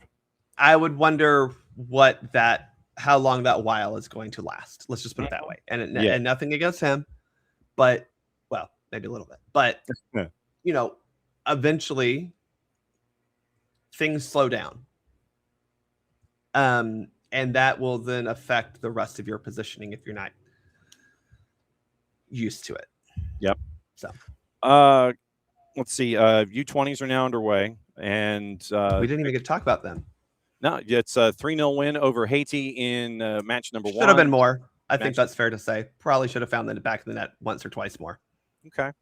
And one other thing before, it looks like, according to our friend Dale Johnson, English football set to implement a trial to try to eradicate keeper tactical timeouts this season. FA Prem, EFL, National League, Women's Super League have agreed on the measure pending permission from IFAB. IFAB decided against changing the law and inviting leagues to volunteer for trials. Pro-Ref, the old PGMOL, has been in discussions with leagues to determine how to tackle the issue, settled on a team having to remove an outfield player from the field. If a ref signals that the physio can come on to treat a keeper, coach will have 10 seconds to nominate another player to leave the pitch for 1 minute, telling the fourth of their choice. If no player has been selected within 10 seconds, the captain must leave the field. If clearance is received by IFAB in time, first game to feature the trial is Carabao Cup prelim round tie Tranmere Rochdale on August 1. A-League apparently is going to try a variation with the captain always having to leave the field. I don't like it, but I'm willing to watch it, but I don't like that. Okay. So what's going on at Soccer for USPOD? Well, we recorded at the end of last week. I'm going to hopefully edit that today. It was a long episode. We went 1 hour and 30 minutes because, John, we were talking about World Cup and then talked about, the cultural impact of the World Cup, which you're going to get a lot of discussion, especially from 3 guys who have been part of the sport for most of their lives and are heavily invested and want the sport to grow. So, it was long, I think, for a good reason, because these conversations at this point, post-World Cup, are not yes or no answers. Right. And so we do get into it. Not USMNT specific, very US soccer and American soccer culture specific, which again gets into even bigger questions. And we don't even talk about pro rel or pay to play. Shocking. Hey, so a lot of stuff. We have some fun though. Good. the Soccer for US POD episode 150 coming out very soon. And hopefully today or tomorrow. There you go. So as always, my friend, great to see you. Great to catch up. And we'll continue talking as we go. And I know you'll crash when you got something to talk about. Yeah. There are things to talk about. Mm-hmm. Bye, y'all. Bye. There goes Bart. First time, long time. This is fun. I'm glad that we were able to reconnect, because my first question is going to be about miles and points and about the World Cup experience and all of that kind of stuff. It's our friend Tyler Terens. Long time no talk. How are you, my friend? I'm living the dream here in beautiful Cincinnati, pal. How you doing? Well, let's see. Did you survived Hell is Real on the weekend? Yeah, well, oddly enough, I was actually in Nashville calling Liverpool and Sunderland preseason friendly. And was listening to Hell is Real on the drive back. So got to just listen to Jake and Taylor describe it to me audibly, the Dado Valenzuela, Mo Farsi tough guy contest. You want to meet back? You want to meet in the back and actually like never get in a fight, because obviously that was never going to happen? Yeah, sure, absolutely. But yeah, the extended pointing of index fingers at arm's length and all that kind of stuff. Hey, you. Yeah, what about it, you? Hey, we'll go out back. Well, we're already in the tunnel. What about out back? Well, we're already up. One of those kind of things. Just nonsense. Absolute nonsense. And for what it's worth, I thought Cincinnati were just putrid in the second half. Mm-hmm. I'll tell you what, like, even though they beat them last year in the postseason, like, I think that Columbus most certainly have the hand up in that rivalry. Cincinnati got their moment in the U.S. Open Cup when they were in USL, but I think Columbus, for whatever reason, right now over the past however many years, I think the Eastern Conference Final broke Cincinnati in 2023 as far as that rivalry is concerned. So. Yeah, I'm down with OPP. You know me. I'm right there with you. Look at you busting out the Hobart gear this morning. Look at you, my people, mi gente. Oh yeah, man. All right, so. Last time you and I had conversations, it was before a big ticket item, and you were incredibly fortunate to be able to be a part of Big FOX and their calling of this cup that the world was chasing after. Break down that experience for me. What was that like? Just like a whirlwind, exhausting, the best feeling in the world. Just like emotionally, physically draining. I was gone for 2 weeks. My wife is close to 9 months pregnant now. Oh! So that was fun to sort of leave her incredibly pregnant for 2 weeks. She was amazing, and she held down the fort and had some help from family and friends. But just from like a pure commentator standpoint and being able to like say that I worked that specific World Cup, I think I said in a post recently, I was just like, or I wrote a blurb for something, and I was like, I hope that this isn't a once in a lifetime experience, but that one in particular will be something that I treasure forever. As my first World Cup, being in the US, Canada, and Mexico, I got to do games in all three countries. I like still, even now, a month removed from it, at least in terms of my role, like still struggling to find the words and so many stories coming out of it as well. Yeah. All right. So then hit me with some of your stories. If you were to write your telenovela about the whole thing, what sticks in your head from what you were able to see? All right. So it was the Japan-Tunisia game, 1000th game in World Cup history. Mm-hmm. And the way that it worked for us was we went down to the field to go do our hit first when we walked into the stadium. We pre-recorded that around 75 minutes pre-kickoff, and then I think it aired anywhere between 40 to 30 minutes before kickoff in the middle of the pregame show.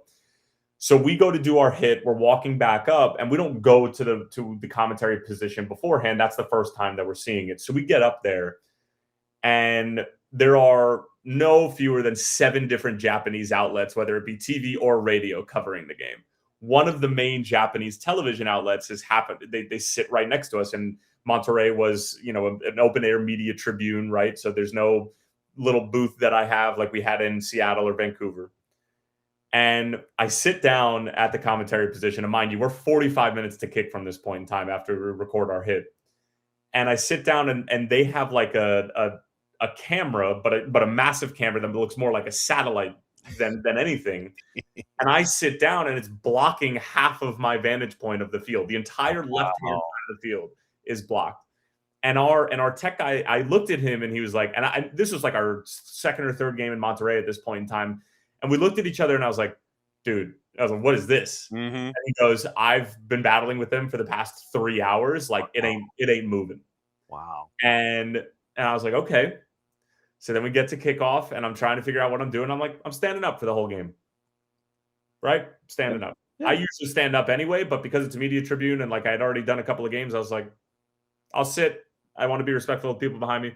So we start the broadcast. I'm standing up. And then as the final whistle is starting, and if you go back and listen to the highlights, you can hear it. I stutter and I don't say turn off the world and turn on the game because Japanese radio behind me is poking me on the shoulder as the opening whistle goes. And it's none other than, and we learned this after the fact, Yuya Kubo, formerly who's poking me on the shoulder, being like, "Bro, sit down." And I'm in the middle of opening the game, pointing to his TV comrades, being like, "No, dude, I'm not sitting down because I can't see half the field." So then what I end up doing is I basically end up like taking 3 steps back because there was a wall right behind us where they were elevated above, and I'm calling the game 5 feet away from my actual desk, holding my boards like I'm calling an MLS preseason game. And that's how I called the entirety of the game. And like guys from HBS are pointing at me being like, this guy, he's the one who's standing. And like, I look at my stats guy and I was just like, you need to go handle this. Like I mouthed it to him. I was like, I can't. I was like, we're in the middle of a game and Japan scored 13 minutes in. Mm-hmm. So that was probably my favorite story of the whole tournament. We were fortunate enough to cover all 8 matches here in town. And to see Cabo Verde draw Spain out of the blocks, for Vizinha to have his moment. He's now heading to Colo-Colo for a 6-month that could add another year to it. To see DR Congo and what they were able to do. To see Argentina, the comeback kids, come back twice. It's just insane. You know, the Egypt game and the England game. Yeah. To see those and to see all of these different countries come in, Morocco and Haiti in a dead rubber, and the place was jammed at 68,000 plus, and it was loud. And you know how it is with that roof up high, everything just bounces and comes down on top of you. Yep. The loudest stuff, to be able to see all of these different fan bases come in and rep all of their different countries and share their experiences with everyone else. It was one of those special things that you do not forget under any circumstance. Watching that Egypt game at home, especially since we did the Egypt-Iran game, and like we saw them and they had already known that they were going to be in the knockout rounds like when they entered that game. But I was like, this Egypt team looks so good for the first 75 minutes of that game. Seeing South Africa beat South Korea in the fashion that they did. Because I remember being in the hotel that morning and there was a South African gentleman who clearly was repping all of his Bafana gear. And I was like, you guys got a shot tonight, pal? And he goes, they are fucking useless.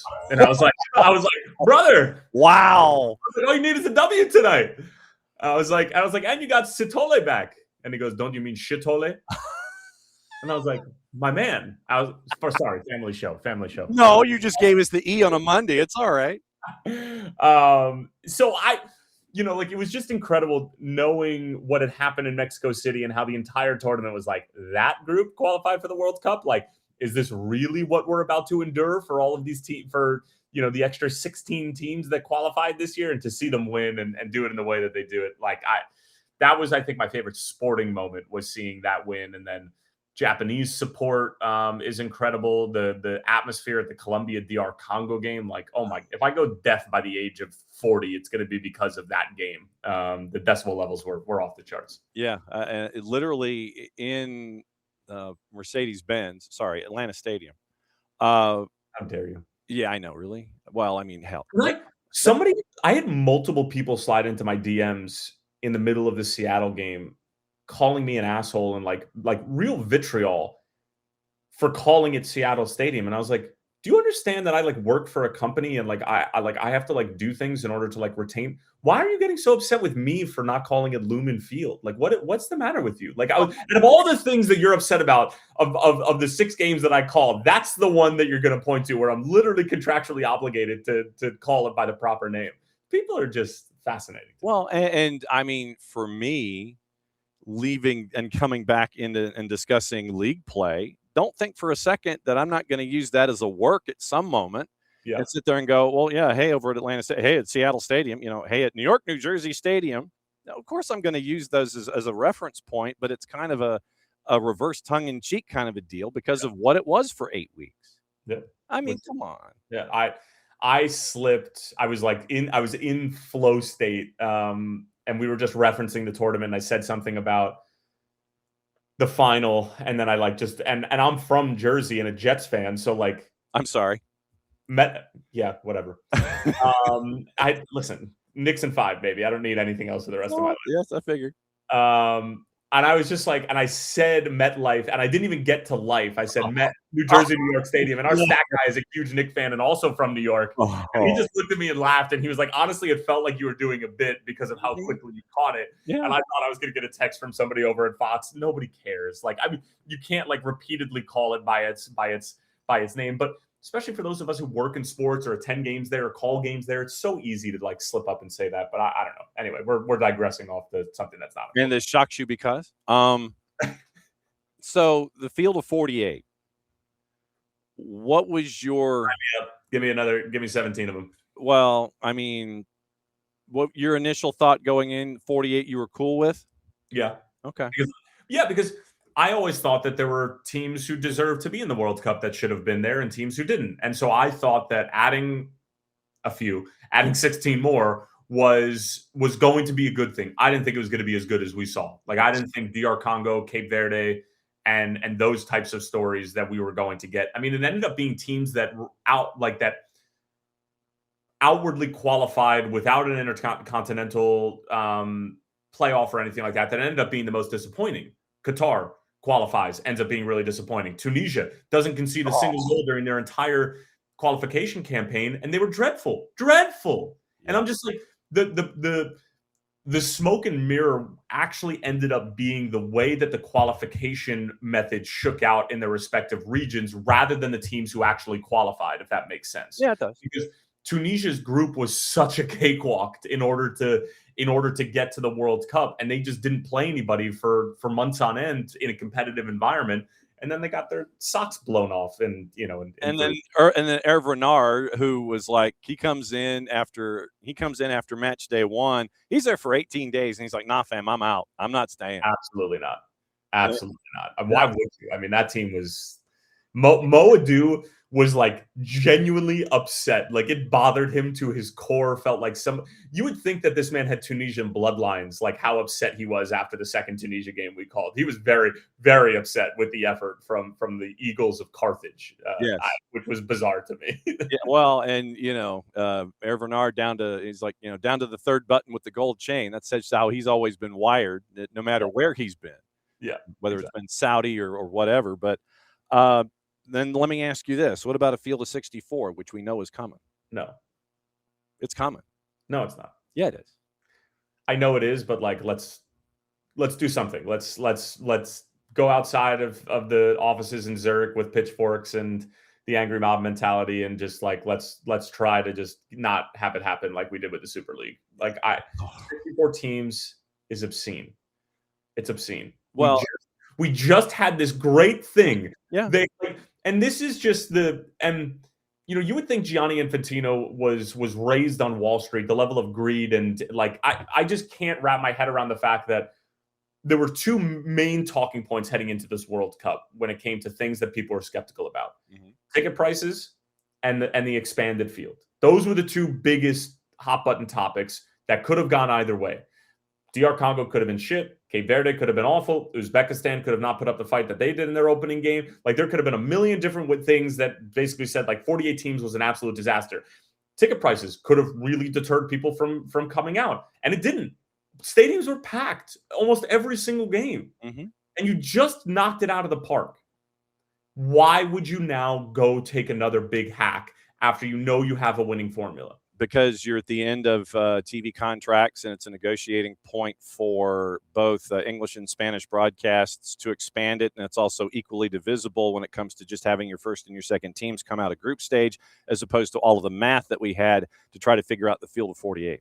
Was that really that big of a deal? I feel like the third place standings, once the second match day was complete, it was pretty easy to see like what was going to get you there and what wasn't, for the most part, right? Like, I think that there was moments where you were just like, is that going to be good enough? Is that not going to be good enough? And South Korea started off those third place standings in like third, and then they just dropped down in the days after that.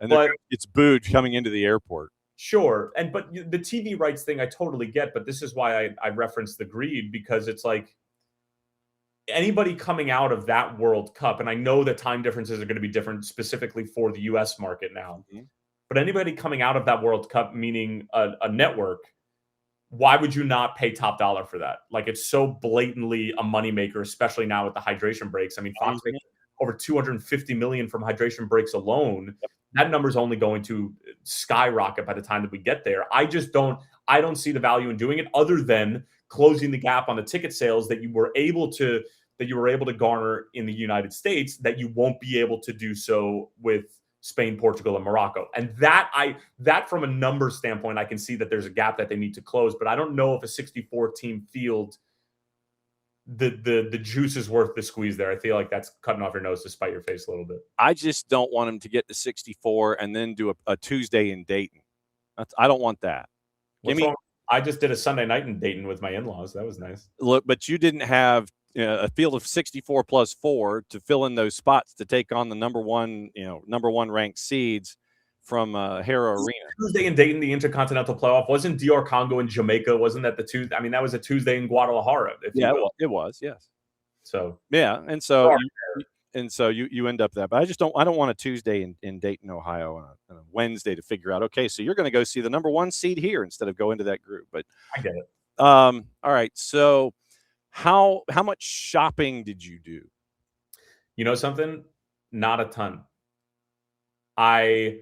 I bought all of the posters before the tournament, all of these that I was calling games in, and the main poster. Okay. Bought a hat for my wife. I bought a hat for myself. Mm-hmm. And then I bought her a hoodie from Seattle, because all of the stuff that they had in the, in the FIFA fan shops was stuff that you could get online. And from like a scarf standpoint or any of that, I was like, I have the posters. I was like, I don't know, for whatever. I'm usually a big swag guy, but I just didn't end up doing as much as I thought. What do we got here? Argentina, England, baby. Oh, you got the half and half scarf. Yeah, I got the match day. I got yelled at a Premier League game for getting a half and half scarf as a Yank, and I had a bunch of Scousers who just let me have it verbally because I got that, and I was like, I feel like a World Cup you're able to do that. DR Congo, and don't tell me Uzbekistan. Yeah, Uzbekistan. There you go. Well, because and that was the thing for me, is that you had a match, and everybody's like, well, what? Atlanta got DR Congo and Uzbekistan. And it's like, why would you want to go see that? And I'm like, oh, no, you do not understand. That is a match on the last day of the group stage, and it means everything to somebody. Somebody's got to win to get in. No, it was chaos, and it was fantastic chaos. Awesome game. And so those kinds of things, you got to, Haiti. And who's on the flip side? Haiti, Morocco, of course. I'm still trying to figure out how Haiti's fans got the full bongos, the extra large bongos and the hi-hats and all of the stuff that they brought into the stadium. That was some pretty sweet stuff. I feel like you go into a special entrance, or you get like a note from mom that you're able to do it. I love it. Mm-hmm. Let's see. Was this Cabo Verde in Spain? No, or was this just Cabo Verde? Where would you get those within the stadium, though? Yeah, I got them. I got them inside the stadium because it was match day, and I didn't want to risk not being able to get them. So no, I completely enjoyed it. That's my one regret, is that I didn't get these half and half scarves. But like, I also have this mentality. I know it might sound a little snobbish considering I'm a commentator. I'm like, I called the games. I have the highlights on YouTube as sort of like my that's my souvenir. I was like, spend more money. Yeah, and here's one before the tournament. Argentina, Iceland from Jordan Hare, where you had 82,000 people at Jordan Hare Stadium watching that one.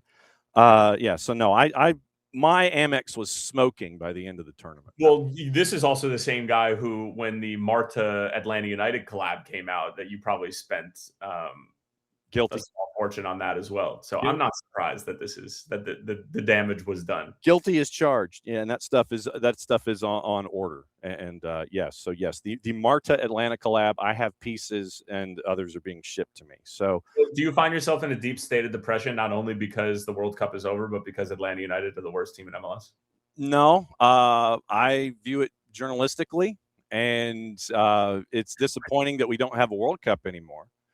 But I'm being as level-headed as possible when it comes to presenting. Look, this is LA law, brother. It's facts and evidence, and I let those who come in say their piece and try and discuss the other points of view here. We do not believe in raised voices. We believe in facts and perspective. And the Twitch pitch has great conversations, and they have the raised voices for the collective. So that's kind of how we do things. How often do you say that to yourself in front of the mirror every morning in order to make every blanking day? Every day. I mean, look, this is season 10. You've been with us since the beginning. This is season 10 for us. And, if you can't navigate the difficult times, then, it's you probably don't know how to navigate. Sports is cyclical, man. They're cyclical. They're cyclical. This funny thing that we love sports. Everybody's going to suck at some point. I mean, Atlanta and Philly are at the bottom of the standings in the East. Philly have won a couple of games, though. And I know, and I think Bradley Carnell, the way that I've phrased Bradley Carnell is that he's the pitcher that you call up from AAA on an emergency start, and he comes in and you don't have a book on him, and he'll go 5 2/3. He'll give up a run that's earned, and he'll leave runners on base, and he'll stay for that stint while the starter that he's replaced is on the DL, and they don't have a book on him, and so he's successful. And then all of a sudden, so he's got an ERA of 3.2 in his starts while our number one starter was away, so we'll keep him up. Second time through the league, you get book on him, and you know how he's going to be. So Carnell in St. Louis, Carnell in Philly, year one, because you don't have book on him because of the people that are there, he's going to navigate and do what he does. Then he gets found out in a playoff setting because you play him more than once back to back. You've got tape on him, and then game 2 and game 3, you can take advantage of what you've seen on tape because he doesn't change with his personnel that's there. And once again, through Philly, that first season, okay, cool. Same thing that happened in St. Louis. Second time through the league caught up with him. And it was just that awful start that he had in St. Louis that got him dismissed. Same thing in Philly. So I think that unless things change with Bradley Carnell, I think that's what you're going to get. You're going to get someone who can get you to a certain level in year one, losing a playoff because it's more than one match. Then year 2, that's when he's got to change. And if he doesn't, then he gets caught up. I agree 50 to 60% of that. Okay. I'll tell you why. Okay. St. Louis, I thought he got a raw deal. I think that injuries, Ed Leuven's wife being diagnosed at the time, God rest her soul. Yes. And I think that it was just a bad collection of a number of different things, emotionally, on the field, injury-wise. And I remember one of the last games that Lutz Pfannenstiel came out onto the field after they got beat by Dallas, and Kindred and I looked at each other like, this ain't good. I was like, that's not. But then how much of this is Pfannenstiel and his? Well, I think that St. Louis, that was all his fault. I think that some of the moves that they made and the way that they were treating players, particularly like somebody like Tim Parker, and like hearing some of the stories from behind the scenes in terms of like what was being offered to players who had really succeeded in 2023. And anyway, Philly. I mean, I did them at the beginning of the year in CONCACAF Champions Cup. Mm-hmm. Kevin Sullivan was the best player on the field against Club America in the second leg. Pulled him off in the 60th minute. And I was like, how do you explain that? How do you explain that? It's March. He's the next big thing, and he's the best player on the field. What are you resting him for? Kid's 16. Yeah. And I just felt like there were a number of decisions that he made, including starting like another young college super draft pick in that game. And I get that there's rotation that needs to be had and everything like that. So what I'm saying is St. Louis, I felt like it was a raw deal, and like 90% of it wasn't his fault, and I could put on Lutz Vonich deal, and then also the external circumstances. Philly, I think your point is more valid in terms of like they've got book on him and they're able to sort of like pick it apart, on top of the fact that I think that he was just making bad decisions. I mean, like Richter comes in and Pierre starts, Kevin Sullivan starts, and they've won 2 games in a row. Now, granted, I'm not losing my mind over that because it's 2 games against, one against Seattle, which is a good win, and then the other one, I believe it was against Montreal. So I just, the Bradley Carnell thing is so interesting because I do think he's a good coach, and I do think he has a lot to bring to the table in this league because he's so good at operating in a tight budget, and that's why Philly liked him. Yeah. But I think that he made coaching mistakes. Like, I think he deserved to get fired from Philly. I didn't think he deserved to get fired from St. Louis. Yeah, like I said, I thought that was more Vonich deal than it was Carnell. How was Liverpool at Giotis? Oh, my God. So much fun. So much fun. I mean, I'm a huge Liverpool fan, so being able to do that was very much bucket list for me in general. But like seeing the crowd and like You'll Never Walk Alone as they're walking out, like being able to say Dominic Szoboszlai's name, like it was too much. Like to be able to call Liverpool and a World Cup in a month, and I'm just like, do I stop now? This feels like a good time to just hang them up and get into finance and actually go like spend some time with my family and make some money. But overrated, right? Yeah. So when is the boss scheduled to be due? August 9th, so any day now. And since this is numero uno, it's probably going to be a little early. So late if it's early. I thought early was your first. I thought if it was your first, it was early. You would know better than me, right? No, I don't. No, I have parents and pets. I do not have youngins. Got it. But are you and the boss? Have you mentally prepared yourself for the third? Do you know if it's a boy or a girl? We don't. It's going to be a surprise. Okay. I was going to say, so are you mentally prepared to surrender part of your real estate to this individual that is going to be tied to you for the next 75 years? 75. I'm used to people asking me that in the 18-year category. Now that you say 75, no, I'm not. All right. Listen, is anybody actually ever ready to become a parent? Like I talk to people about this, especially like friends of mine who just became parents, and they're like, oh, it's the greatest thing in the world, but also the most difficult thing. And I'm just like, yeah, just one day at a time. One day at a time. That's all. Yes. So obviously we send our collective love to you, and may the addition be the addition that sets the Terens household completely and totally on fire in the figurative sense, not the literal sense. We don't want that. So what are you up to now that World Cup is over and that Liverpool gave you a bucket list item? What are you up to? I am like mildly unemployed at the moment. You're a free agent? Yeah.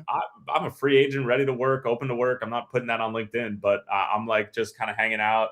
And this was by design this year so that, postpartum, I could be home and not be traveling like a maniac. There you go. So, yeah, I'm just kind of hanging out. And I think that we're just kind of going to enjoy being together. She's got 4 months of maternity leave, which is great. She works for a big company like GE, and they take care of their employees, which is beautiful. So, yeah, we're just kind of hanging out. And I think like next year is sort of a big year professionally, just waiting to see what rights are going to hold and everything like that. And, I've been doing some work with NWSL, which is great. Been doing some linear games for USL, which has been a lot of fun. Been able to like call a couple of AC Boise games, and like the crowd that they draw there, phenomenal. Our man Nate Miller in his first season up there. Wow, what an incredible atmosphere that is. And like the story of him becoming the coach there, and Boise kind of called him and we're just sort of like, hey, would you want to do this a few years down the line? Like we know that you're probably not going to take it now being an assistant at an MLS club. And he was like, no, I'll come over right now and I'll take a look at it. So just kind of hanging out, and I'm really happy about that. There are moments where I'm watching MLS games and I'm just like, I like feel like physically I should be doing something or be somewhere, but I'm right where I need to be, and looking forward to the new edition. Fantastic. Of course, now that you're in the home studio, you realize, of course, that since you obviously have the keys to the kingdom, you know that you can come in and crash when you want to come in and just talk ish. I listen. I might need that type of reprieve once the little one is here. And if I just need to talk some soccer rather than be talking, baby wipes and diapers. Well, you can talk baby wipes and diapers on here. That's fine too. I won't have any advanced notice or any expertise, but you can still talk about it. Yeah. Speaking of Kevin Sullivan, by the way. Yeah. Thank you. Yes. He can't drink, can't vote, but he can get into a fight with Stu Hawkins. So can Dado Valenzuela, but he's like 20-something now at this point. Aye. By the way, he's not like a malicious player at all. I just found it very fascinating that he was the one that came through like that and was issuing that sort of beatdown. Like if Ta Nunga did that, I'd be like, okay, that makes sense. But Dado Valenzuela is like a string pulling, like light-footed number 10, and he's like coming in and just issuing some pain in Columbus. And I love how Brian Nunga was right up against him, so he couldn't pull the red card out. And it's like when he pulled it out, it kind of falls down, and it's like having him have Anunga back up so he can actually brandish it appropriately. Yes. As always, my friend, great to see you. Glad we were able to catch up about your Cup of the World experience. And if you want to come in and crash and you want to talk USL, you want to talk about whatever's on your mind, you have the keys. You know where we are, and it's always that is not me. It's you know who that is. That's probably take a guess as to who that is. Oh, it's Devin. Nailed it. Absolutely nailed it. All right, I'm gonna go take the call. Thanks, say hi to Devin. We'll see you soon. I will. See you, pal. There he goes. Tyler Terens is going to talk to Devin. Why am I not surprised that Devin crashed this in some way? Okay, let's get into all of the other news. It's fit to print, and we will take our leave and back at you again on Tuesday. That was a pleasant surprise. I was not aware that I had not booked Tyler, and then it was, hey, I want to come in. Okay, come on in. All right, so here's what we know on the headlines. Looks like Real Madrid's going to sign Yan Diomande in a $153 million deal. Pirlo says he is not going to coach Italy because of ties to betting ties to FonBet. Out of contention over political concerns on a sponsorship deal. Opposition over Pirlo's betting ties has Maldini considering stepping down 16 days into his new gig as technical director, and he's supposed to bring order back to the Azzurri. And this was after Guardiola and Ancelotti had already turned down offers. And so Pirlo confirmed he was out in an Instagram post earlier today saying he, quote, heard last night that I'm no longer candidate for the Italy national team job, end quote. Several Italian politicians had raised concerns about Pirlo's contract to be an ambassador for FonBet, saying the national team coach should not have conflicting views on Italy's support for Ukraine and the war with Russia. So we'll obviously keep an eye on what's going on there, and if Nick has any thoughts on the matter, which I imagine that he would, and that he completely and totally will.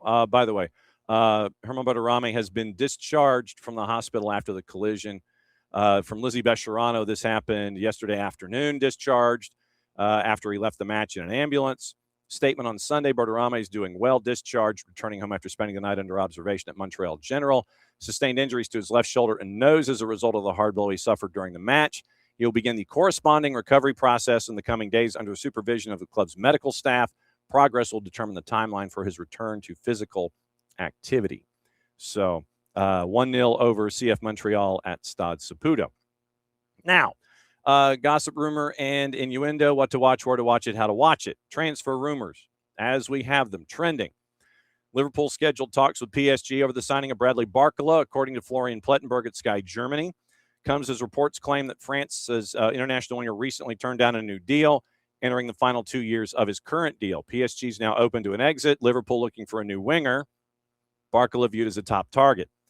Premier League champs Arsenal have officially made contact with Newcastle over a potential deal to sign Bruno Guimaraes. Sorry, Alex. That's according to Team Talk.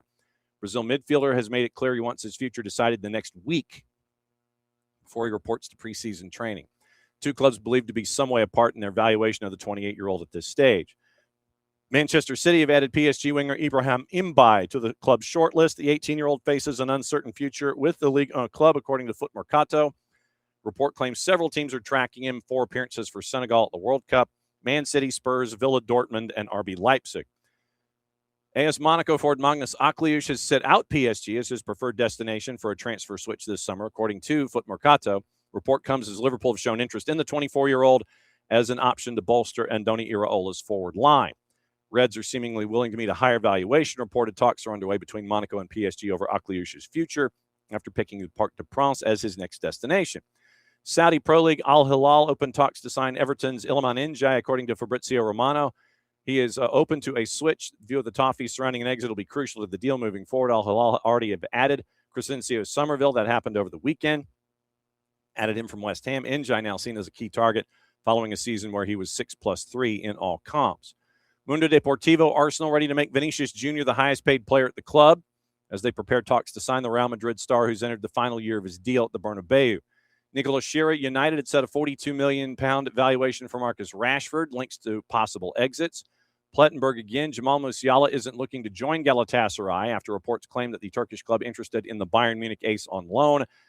Plettenberg again, Chelsea remain interested in Alex Scott, with the London club preparing a new offer to sign him, recently rejecting a contract extension with the Cherries. Gazzetta, Juve set to push for a deal for Joshua Zirkzee, Manchester United open to an exit.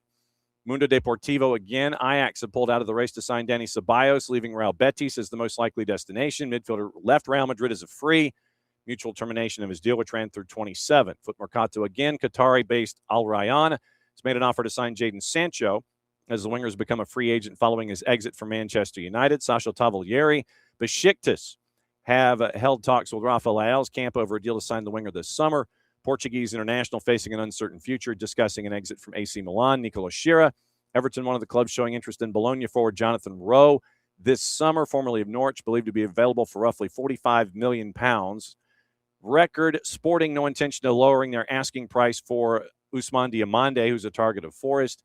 And Terra, Benfica have made a €20 million offer to sign Tottenham's Brazilian left-back João Victor Sousa. Now, checking in with our friends on the Twitters to see if there is anything else. I know that Tom Bogert has been somewhat busy this morning in his adventures. There were another couple of names that have been floated out for ideas. It is Atletico Paranaense. We talked about this last week with Will Pelagic from Charlotte. Atletico Paranaense is going to sign Kerwin Vargas from Charlotte. Deals worth up to $6 million, including add-ons. Charlotte get a 20% sell-on, and keep an eye on that. Portland's getting ready to sign Dutch forward Vincent Janssen. Will not be a DP. Joins as a free agent after leaving Royal Antwerp this summer. Captain and had 13+7 last year. Former Tottenham and Monterrey forward. Let's see. Also, Colorado Rapids finalizing a deal to sign French attacking midfielder Youssef Maziz, free agent after leaving Leuven. TAM signing key attacker complementing Paxton Aronson. Primarily a chance creator priority for the Rapids. Club will continue to be active as well. Let's see. Okay. I think that's the domestic that we have. So let's check in with our buddy Ben Jacobs and see if we're missing anything internationally. Ben just fires off like 98 tweets a day. Literally, he does. Absolutely, he does. So Chelsea optimistic, signing a deal to Danny Welbeck. Talks progressing. Welbeck keen on the move. Women's soccer. Wolfsburg made an offer in the region of €150,000 to sign Caroline Müller-Hansen. Benfica don't want to sell. Players keen on the move. And also reporting the Danny Welbeck move, Kieran Gill from the four-letter paper. So we'll keep an eye on that. Chelsea also working on striker exits. Tola Orokadare set to join Ajax on an initial loan with a buy option, as Fabrizio Romano called it. £17 million plus add-ons if the move is made permanent. Wolves set to receive not only a loan fee, but bonuses if Ajax qualify for Europe, 100% wage coverage by Ajax as well. Wolves are going to get £1 million loan fee and around £500,000 for European qualification. Qatari side, Al Rayyan made initial inquiry on Jadon Sancho, not expected to follow up with further talks. Sancho's exploring all of their options, including possibilities Middle East and Europe. Manchester United confirmed the signing of Wales U21 keeper Kit Margetson. 20-year-old joins following the expiry of his Swansea contract. Swansea's going to get compensation that's already agreed to between the clubs rather than via a tribunal. Wrexham close to signing Danny Imre from Crystal Palace in a deal worth around £5 million, according to Mike McGrath at The Telegraph. Say that 10 times fast. Imre likely to go to a medical this week. And we mentioned Iliman Ndiaye. We mentioned Yan Diomande. And that looks like that one's close. And trying to see. York. On this one was interesting. York City confirmed Stuart Maynard left the club just after 3 months, leading the club to League Two promotion. York say it was not an easy decision by the board, down to a difference in direction and vision. Apparently, Maynard wanted to find out what the spend was going to be, what he could do, what he couldn't, disagreements in the boardroom about all that. And so Stuart Hawkins leads York City to promotion, one of the most exciting non-league promotion races that we've seen in a long time. York City goes up.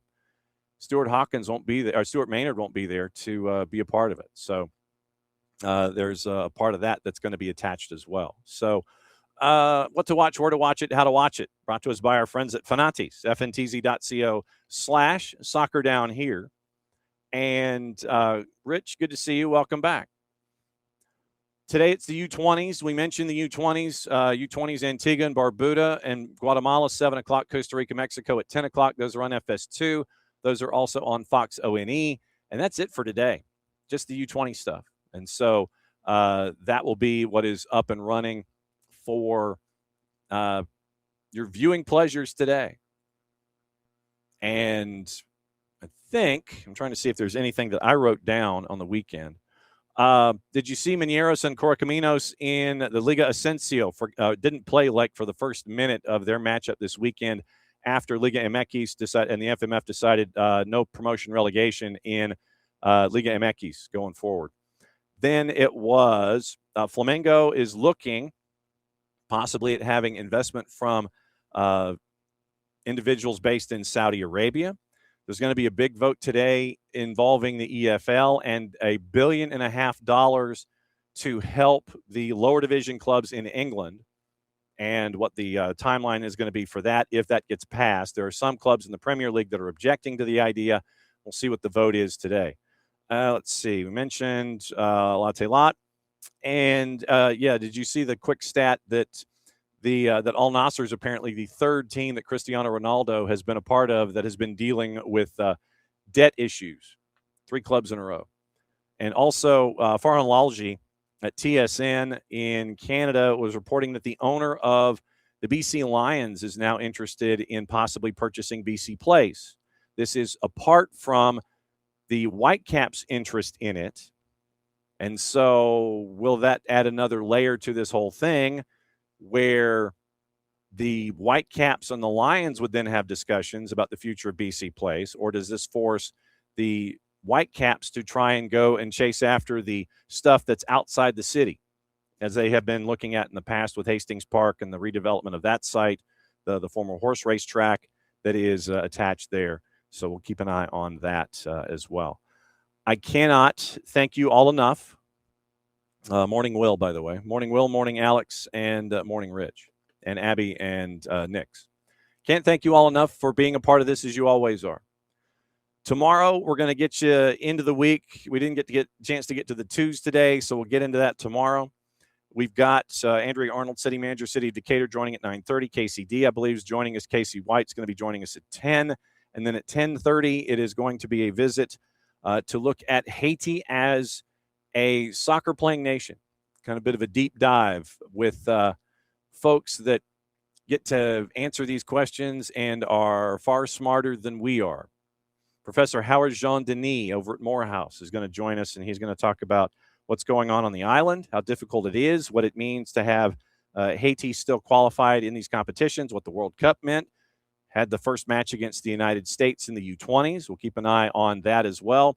We got your highlights from the U20s, and we also have post as well to get you ready for the matchup tomorrow, which will be game 2 in the group stage in the U20s down in Mexico, and that'll be on FS2 tomorrow, so we'll keep an eye on all of that. So today, I would ask that you stay as dry as possible and drive as safely as possible, and look for the Clausura to start Picks of the Week tonight. I am going to be in Carrollton. The soccer over there-ness might be a little on and off, and it might just be posting Picks of the Week in the Discord for a while, because we're getting into high school football season for me, and we're trying to gauge what's going on with soccer over there on Monday nights. But keep an eye out on the Discord for the Clausura. That's going to begin this week. So whoever won in the Medio joins the winner in the Apertura. Clausura is your third chance to get into Campeón de Campeones for MLS Cup week. But now, until MLS Cup, it's a Clausura. So we're going to determine Campeón de Campeones for MLS Cup going forward. So once again, thanks to all of you folks as always, for coming in and sharing conversations and breaking bread with us as you always do on Reaction Mondays. Since it is the end of the show, mucha plati, y'all. Play it safe. And it is now time for me to do this. Back at it again, once again, 9:05 a.m. tomorrow for another round of SDH AM. Play it safe, everybody. We'll catch up with you in a little less than 22 hours, 21 hours and 50 minutes. We'll see you in a bit.